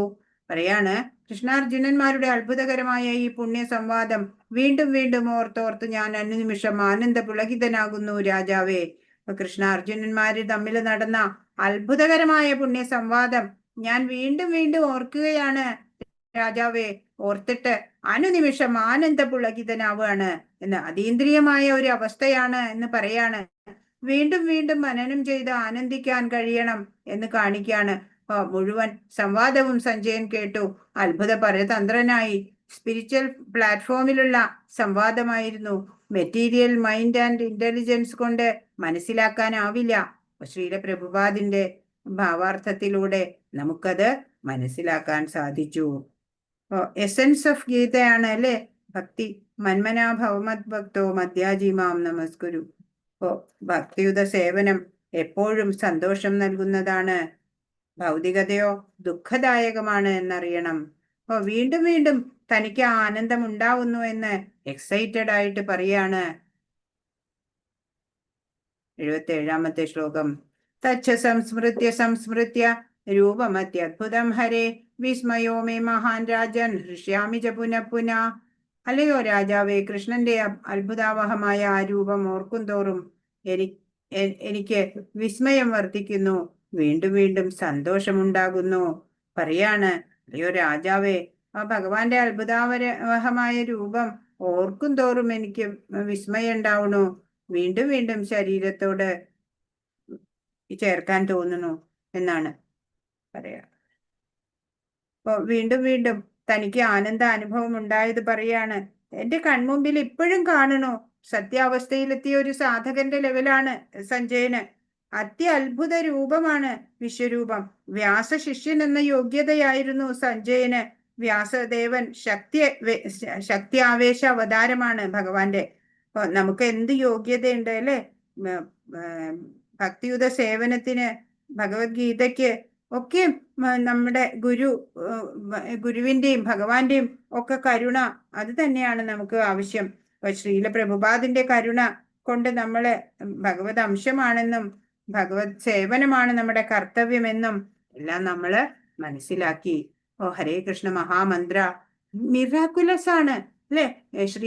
ശ്രീല ഹരിദാസ് ഠാക്കൂർ നാമജപം നിർത്തില്ല, നോൺ സ്റ്റോപ്പ് ആണ്. അതുപോലെ ഭഗവാനിലേക്ക് ഫോക്കസ്ഡ് ആയിട്ട് നാമം ജപിക്കാൻ സാധിക്കണം.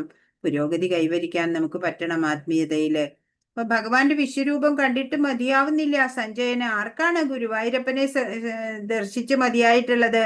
അതുപോലെയാണ് ഭഗവാന്റെ ഓരോ രൂപങ്ങൾ കണ്ടാലും മതി വരില്ല ഒരു ഭക്തന് അല്ലെ? ഓ ഭഗവാൻ പറഞ്ഞതിന് നേരിട്ട് അനുഭവിച്ച സഞ്ജയൻ യഥാർത്ഥത്തില് ഇനി കേൾക്കാനിരിക്കുന്ന കോടിക്കണക്കിന് ജനങ്ങളോട് പറയുകയാണ്.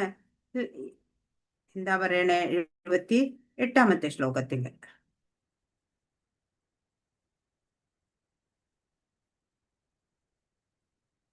യത്ര യോഗേശ്വര കൃഷ്ണോ യത്ര പാർത്ഥോ ധനുർധര തത്ര ശ്രീർവിജയോ ഭൂതിർധ്രുവാ നീതിർമതിർമമ. എവിടെ യോഗേശ്വരനായ കൃഷ്ണനുണ്ടോ, എവിടെ വില്ലാളി വീരനായ അർജുനനുണ്ടോ, അവിടെയാണ് ഐശ്വര്യവും വിജയവും അസാധാരണ ശക്തിയും നീതിയും ഉള്ളത്. ഇതാണ് എൻ്റെ അഭിപ്രായം. എന്താണ് ഭഗവാൻ പറയണത്? ഭഗവാനല്ല, സഞ്ജയൻ പറയാണ്, എവിടെയാണോ യോഗേശ്വരനായിട്ടുള്ള കൃഷ്ണനുള്ളേ, എവിടെ വില്ലാളി വീരനായ അർജുനനുണ്ടോ, അവിടെയാണ് ഐശ്വര്യവും വിജയവും അസാധാരണ ശക്തിയും നീതിയും എല്ലാം ഉള്ളത്. അതാണ് എൻ്റെ അഭിപ്രായം എന്ന്. അപ്പൊ സഞ്ജയൻ പറയാണ്, കൃഷ്ണൻ എവിടെയാണോ അവർക്കാണ് വിജയം എന്ന്. പ്രപഞ്ച സൃഷ്ടികർത്താവായ ഭഗവാനും വില്ലേന്തി അർജുനനും എവിടെയുണ്ടോ അവിടെ വിജയം ഉണ്ടാവും. ഇപ്പൊ ഭഗവത്ഗീത എന്ന് പറയുന്നത് ബുക്ക് ഓഫ് ട്രാൻസ്ഫർമേഷൻ ആണ് അല്ലെ? അപ്പൊ നമ്മള് ഭഗവത്ഗീത പഠിക്കുന്നതിന് മുമ്പും പഠിച്ചതിന് ശേഷവും നമ്മളിലുണ്ടായ മാറ്റം നമ്മൾ സ്വയം വിലയിരുത്തണം. ജീവിതത്തില് ഡേ ടു ഡേ ലൈഫില് നല്ലൊരു സമയം ഭഗവാന് സേവനം ചെയ്യാൻ വേണ്ടി നീക്കി വെക്കണം. ബുദ്ധിമാന്മാര് അങ്ങനെയാണ് ചെയ്യുക എന്ന്. കൃഷ്ണാവബോധത്തില്, ആ ഭഗവത് സേവനത്തില് അല്ലെ, നാമജപത്തില്, സത്സംഗത്തിന് ഒക്കെ നമ്മൾ സമയം കണ്ടെത്തണം. ഭഗവത്ഗീതയുടെ സന്ദേശങ്ങള് വീണ്ടും വീണ്ടും മനനം ചെയ്യുക, ഭഗവാനോട് അടുക്കുക. അതാണ് ഒരു ജീവനെ സന്യാസത്തിലേക്കും മോക്ഷത്തിലേക്കും നയിക്കുന്ന അറിവുകളാണ് ഭഗവാൻ നമുക്ക് പറഞ്ഞു തന്നത്. അപ്പൊ ഭഗവത് അർപ്പണമായി സ്വധർമ്മം ചെയ്താല് സത്യസാക്ഷാത്കാരത്തിൽ എത്താമെന്നും ഭഗവാൻ പറഞ്ഞു. പൂർണ്ണ ശരണാഗതിയാണ് ജീവിത വിജയം തരുന്നത്. തൻ്റെ ഭക്തരെല്ലാം താനീ പറഞ്ഞ കാര്യങ്ങൾ പിന്തുടരണം എന്ന് ഭഗവാൻ പറയുന്നു. ഭഗവത്ഗീത ഇതെല്ലാവർക്കും ഒരു മാർഗ ദീപമാവട്ടെ. എല്ലാ ക്ലേശങ്ങളിൽ നിന്നും നാം മുക്തരാവട്ടെ. ഭഗവാന്റെ അനുഗ്രഹം എല്ലാവർക്കും ഉണ്ടാവട്ടെ. ധൃതരാഷ്ട്രർ തന്റെ കക്ഷിക്ക് ജയം പ്രതീക്ഷിക്കേണ്ട എന്ന് സഞ്ജയൻ നേരിട്ട് പറയുന്നു. കൃഷ്ണൻ കൂടെയുള്ളത് കൊണ്ട് അർജുനന്റെ കക്ഷി ജയിക്കും എന്നുറപ്പിക്കാം. ഭഗവത്ഗീതയിൽ 5 പ്രധാന വിഷയങ്ങളാണ് ചർച്ച ചെയ്യപ്പെടുന്നത്. പരമദിവ്യോത്തമ പുരുഷൻ, ഭൗതിക പ്രകൃതി, ജീവാത്മാവ്, ശാശ്വതമായ കാലം, കർമ്മം എന്നിവ. ഈ 5ഉം ഭഗവാൻ കൃഷ്ണനെ ആശ്രയിച്ചാണ് നിലനിൽക്കുന്നത്. ഹരേ കൃഷ്ണ കൃഷ്ണ കൃഷ്ണ ഹരേ ഹരേ, ഹരേ രാമ രാമ രാമ ഹരേ ഹരേ. വാഞ്ചാകൽപതരുഭ്യശ്ച കൃപാ സിന്ധുഭ്യേവ ച പതിതാനാം പാവനേഭ്യോ വൈഷ്ണവേഭ്യോ നമോ നമഃ. അനന്തകോടി വൈഷ്ണവ വൃന്ദ കി ജയ്. ശ്രീല പ്രഭുപാദ് കി ജയ്. ഗുരു മഹാരാജ് കി ജയ്. ഹരേ കൃഷ്ണ. അപ്പോ ഇന്ന് പറഞ്ഞതിൽ എന്തെങ്കിലും സംശയം ഉണ്ടെങ്കിൽ ചോദിക്കുവോ?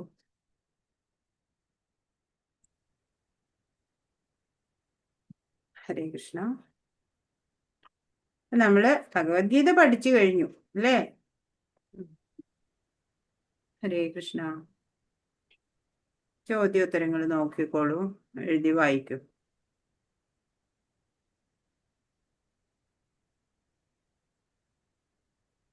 മഹാത്മാക്കളെ പോലും വിശദീകരിക്കുന്ന 3 കർമ്മങ്ങൾ എന്തെല്ലാം?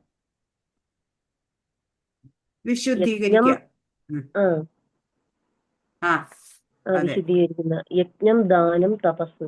ആ, അതെ കർമ്മങ്ങൾ എങ്ങനെയാണ് അനുഷ്ഠിക്കേണ്ടത് എന്നാണ് ഭഗവാന്റെ അഭിപ്രായം. ഉം, ആസക്തിയോ ഫലോദ്ദേശ്യമോ കൂടാതെ അനുഷ്ഠിക്കേണ്ടവയാണ് കർമ്മങ്ങൾ. അതെ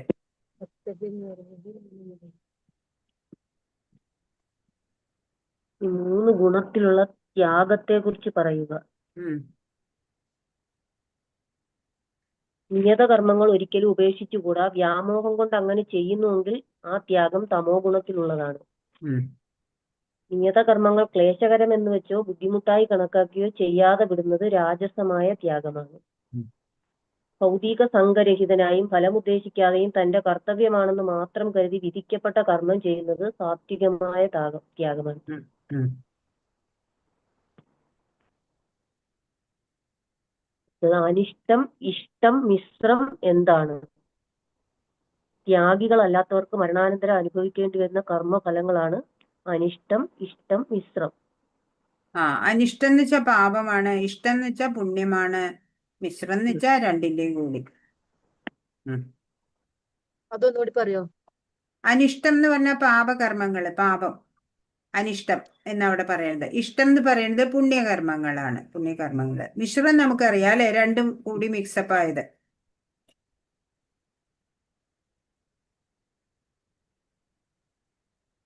കർമ്മനിർവഹണത്തിനുള്ള 5 കാരണങ്ങൾ ഏതെല്ലാം? എന്താ? അധിഷ്ഠാനം അഥവാ ശരീരം, കർമ്മം ചെയ്യുന്ന ആൾ, കരണങ്ങൾ അഥവാ ഇന്ദ്രിയങ്ങൾ, നാനാവിധത്തിലുള്ള ഉദ്യമങ്ങൾ, പരമാത്മാവ്. അതെ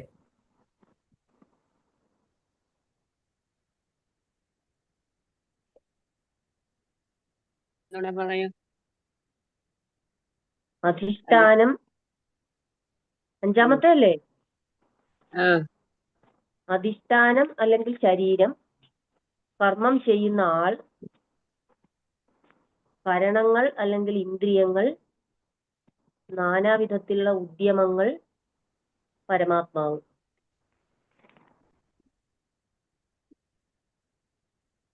അടുത്തത് 3 ഗുണത്തിലുള്ള ജ്ഞാനത്തെ കുറിച്ച് പറയുക. അസംഖ്യം രൂപങ്ങളിൽ ഭിന്നമായി കാണപ്പെടുന്നുവെങ്കിലും എല്ലാ ജീവജാലങ്ങളിലും അവിവിക്തമായ ഒരേ ആധ്യാത്മിക പ്രകൃതിയെ കാണാൻ കഴിയുന്ന ജ്ഞാനമാണ് സാത്വിക ജ്ഞാനം. ഓരോ ശരീരത്തിലും വെവ്വേറെ തരത്തിലുള്ള ഓരോ ജീവാത്മാവും കുടികൊള്ളുന്നു എന്ന് തോന്നിക്കുന്ന ജ്ഞാനം രാജസമാണ്. കാരണം കൂടാതെയും സത്യജ്ഞാനം നേടാതെയും എല്ലാം അതുതന്നെ എന്ന് കരുതി നിസാര കാര്യത്തിൽ അതീവ താല്പര്യം കൊള്ളുന്ന ജ്ഞാനം തമോ ഗുണാത്മകമാണ്.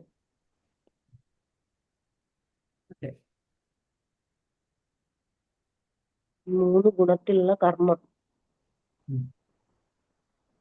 അനാസക്തമായും രാഗദ്വേഷരഹിതമായും ഫലാസക്തി കൂടാതെയും നിയന്ത്രിതമായ വിധത്തിൽ ചെയ്യുന്ന കർമ്മം സാത്വികമാണ്. തന്റെ ആഗ്രഹം നിറവേറ്റാനായോ മിഥ്യാഹംഭാവം കൊണ്ടോ ഏറെ പ്രയാസപ്പെട്ട് ചെയ്യുന്ന കർമ്മം രാജസകർമ്മം. തുടർന്നുണ്ടാകുന്ന കെട്ടുപാടുകളെയോ അന്യർക്കുണ്ടാകുന്ന നാശത്തെയോ ക്ലേശങ്ങളെയോ അവഗണിച്ചും ശാസ്ത്ര നിർദ്ദേശങ്ങൾക്കെതിരായും വ്യാമോഹം മൂലം ചെയ്യുന്ന കർമ്മമാണ് താമസം.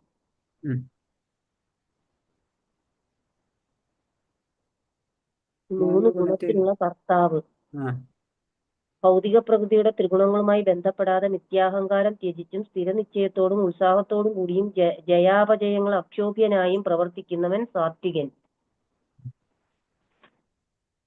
പ്രവൃത്തിയിലും അതിന്റെ ഫലങ്ങളിലും ആസക്തനും ആ ഫലങ്ങൾ അനുഭവിക്കാൻ ആഗ്രഹമുള്ളവനും ലോഭിയും ഈർഷ്യാലുവും വിശുദ്ധിയില്ലാത്തവനും സുഖദുഃഖങ്ങളാൽ ബാധിതനുമായ കർത്താവാണ് രാജസൻ.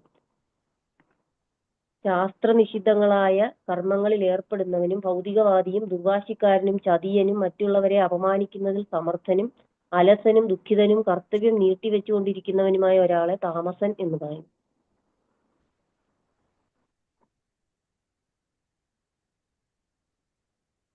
ഇത് 3 ഗുണത്തിലുള്ള ബുദ്ധി. ചെയ്യേണ്ടതും ചെയ്തു കൂടാത്തതും എന്ത്, ഭയപ്പെടേണ്ടതും ഭയപ്പെടേണ്ടാത്തതും എന്ത്, ബന്ധത്തിനും മോക്ഷത്തിനും കാരണമാവുന്നത് എന്ത് എന്നെല്ലാം അറിയുന്നതാണ് സാത്വികമായ ബുദ്ധി. ധർമ്മമെന്ത് അധർമ്മമെന്ത്, ചെയ്യേണ്ടതെന്ത് ചെയ്യരുതാത്തതെന്ത് എന്ന് വേർതിരിച്ചറിയാനാവാത്ത ബുദ്ധിയാണ് രാജസം. വ്യാമോഹത്തിന്റെയും അന്ധകാരത്തിന്റെയും സ്വാധീനതയിൽ അധർമ്മത്തെ ധർമ്മമായും ധർമ്മത്തെ അധർമ്മമായും കരുതി സദാ തെറ്റായ വഴിക്ക് പ്രവർത്തിക്കുന്ന ബുദ്ധി താമസമാകുന്നു. അതെ.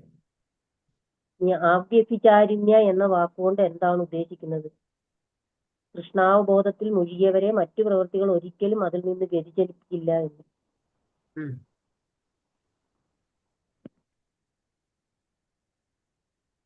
3 ഗുണത്തിലുള്ള നിശ്ചയം. ഉം. യോഗാനുഷ്ഠാനത്താൽ നിലനിർത്തിയതും ദൃഢമായതും മനസ്സ്, പ്രാണൻ, ഇന്ദ്രിയങ്ങൾ എന്നിവയുടെ പ്രവർത്തനത്തെ നിയന്ത്രിക്കുന്നതും ആയ നിശ്ചയം സാത്വികമാണ്. ഏതൊരു നിശ്ചയം കൊണ്ടാണോ മനുഷ്യൻ ധർമ്മം, അർത്ഥം, കാമം എന്നിവയെ സ്വീകരിക്കുന്നത്, അവയിലുള്ള അത്യാസക്തി കൊണ്ട് ഫലാകാംക്ഷിയായി തീരുന്നത്, ആ നിശ്ചയം രാജസമാകുന്നു. സ്വപ്നം, ഭയം, വ്യസനം, വിഷാദം, മതം എന്നിവയ്ക്ക് അതീതമല്ലാത്ത ബുദ്ധിശൂന്യമായ നിശ്ചയം തമോ ഗുണത്തിലുള്ളതാണ്.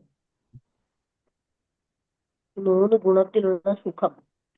ആദ്യത്തിൽ വിഷം പോലെ തോന്നിക്കുന്നതും അന്ത്യത്തിൽ അമൃത തുല്യവും ആത്മസാക്ഷാത്കാരം ഉണർത്തുന്നതുമായ സുഖത്തെ സാത്വിക സുഖമെന്ന് പറയുന്നു.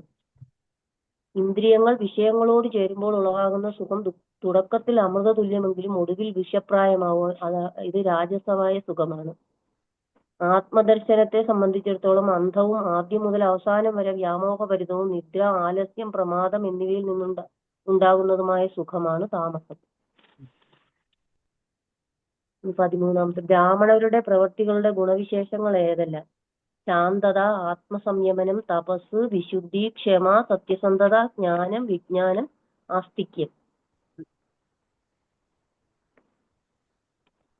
മദ്വ്യപാശ്രയ എന്നതിന്റെ അർത്ഥം പരമപുരുഷന്റെ സംരക്ഷണത്തിൽ. യഥേച്ഛസി തഥാ കുരു എന്നത് എന്താണ് അർത്ഥമാക്കുന്നത്?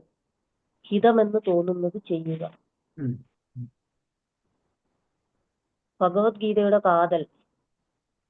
പൂർണ്ണ ബോധത്തോടെ ഭഗവാന് ചെയ്യപ്പെടുന്ന സേവനം തന്നെ ജ്ഞാനത്തിന്റെ അതിഗോപ്യമായ അംശം. അതെ, അതന്നെയല്ലേ സ്ലൈഡിലും അതന്നെയല്ലേ കണ്ടത്?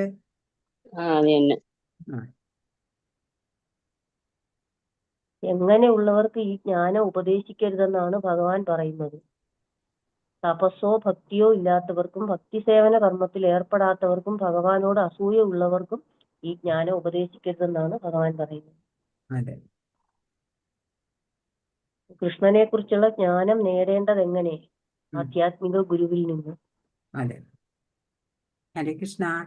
രാജശ്രീ മാതാജി എപ്പോഴും എല്ലാ അധ്യായത്തിന്റെയും ചോദ്യോത്തരങ്ങൾ കൃത്യമായിട്ട് എഴുതി പറയാറുണ്ട്. ഹരേ കൃഷ്ണ. Thank you mataji. അഞ്ചാമത്തത് പറഞ്ഞു കൊടുക്കൂ. അഞ്ചാമത്തത് അധിഷ്ഠാനം അല്ലെങ്കിൽ ശരീരം, കർമ്മം ചെയ്യുന്ന ആൾ, കരണങ്ങൾ അല്ലെങ്കിൽ ഇന്ദ്രിയങ്ങൾ. ശരീരം, ഇന്ദ്രിയങ്ങൾ, നാനാവിധത്തിലുള്ള ഉദ്യമങ്ങൾ. ഇന്ദ്രിയങ്ങൾ ഒന്നും കൂടിയേ കിട്ടുന്നുണ്ടോ? നാനാവിധത്തിലുള്ള ഉദ്യമങ്ങൾ എഴുതിയോ? പരമാത്മാവ്.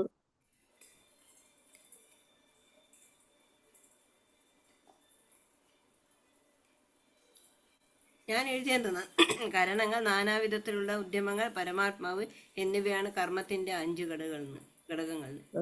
5 അധിഷ്ഠാനം, കർമ്മം ചെയ്യുന്ന ആള്, കരണങ്ങൾ, നാനാവിധത്തിലുള്ള ഉദ്യമങ്ങൾ, പരമാത്മാവ്. മനസ്സിലായി.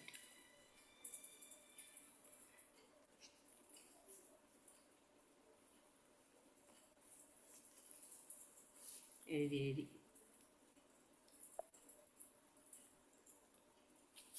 ഹരേ കൃഷ്ണ. ഇനി എന്നാണ് പരീക്ഷ വെക്കേണ്ടത്? ചൊവ്വാഴ്ച വെച്ചൂടെ മാതാജി? ചൊവ്വാഴ്ച വരെ സ്റ്റഡി ഹോളിഡേ അല്ലേ? ഓക്കെ. അപ്പൊ 2 ദിവസം എല്ലാരും ഇരുന്ന് പഠിക്കുക. 2 ദിവസത്തേക്ക് ക്ലാസ് ഇല്ലേ മാതാജി? ഇല്ലല്ലോ, അപ്പൊ കഴിഞ്ഞില്ലേ അധ്യായം? എന്താ മാതാജി പറഞ്ഞേ?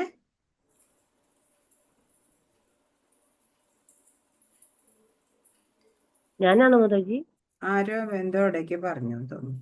ഞാൻ ചോദിച്ചത് 2 ദിവസത്തെ ക്ലാസ് ഇല്ലയോ ആ ക്ലാസ് ഉണ്ടാവില്ല മാതാജി. അധ്യായം കഴിഞ്ഞുല്ലോ. ആ. അപ്പൊ 2 ദിവസം പഠിക്കാൻ വേണ്ടിട്ട് 3ാമത്തെ പരീക്ഷ. ലെവൽ എപ്പോഴാണ് മാതാജി തുടങ്ങുക? നെക്സ്റ്റ് ഡേ തന്നെ തുടങ്ങും. എക്സാം കഴിഞ്ഞ് 13 next day മുതൽ അല്ലേ? 18 വരെ അല്ലേ ഉള്ളൂ? അപ്പോഴത്തേക്ക് ബുക്ക് ആ. കിട്ടില്ല മാതാജി, ബുക്ക് കിട്ടണ്ടേ? കിട്ടണം. ബുക്ക് വേണമായിരുന്നു. ബുധനാഴ്ച കിട്ടില്ല. മാതാജി 13 മുതൽ 18 വരെ അല്ലേ ഉള്ളൂ? അത്രേ ഉള്ളൂ. ആ 13 മുതൽ 18 വരെയുള്ള അധ്യായത്തെ ഏത് യോഗത്തിലാ പെടുക? ജ്ഞാനയോഗം. ജ്ഞാനയോഗം. അതെ, ജ്ഞാനയോഗം ആണ് അല്ലേ? അതെ. 3 തരം തപസ്സുകൾ ഏതൊക്കെയാ?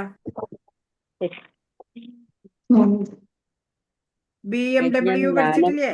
Body mind words. ആ, ബോഡി മൈൻഡ് ശരീരം, വാക്ക്, മനസ്സ്. 2 തരം ക്ഷേത്രജ്ഞന്മാരാരൊക്കെയാ?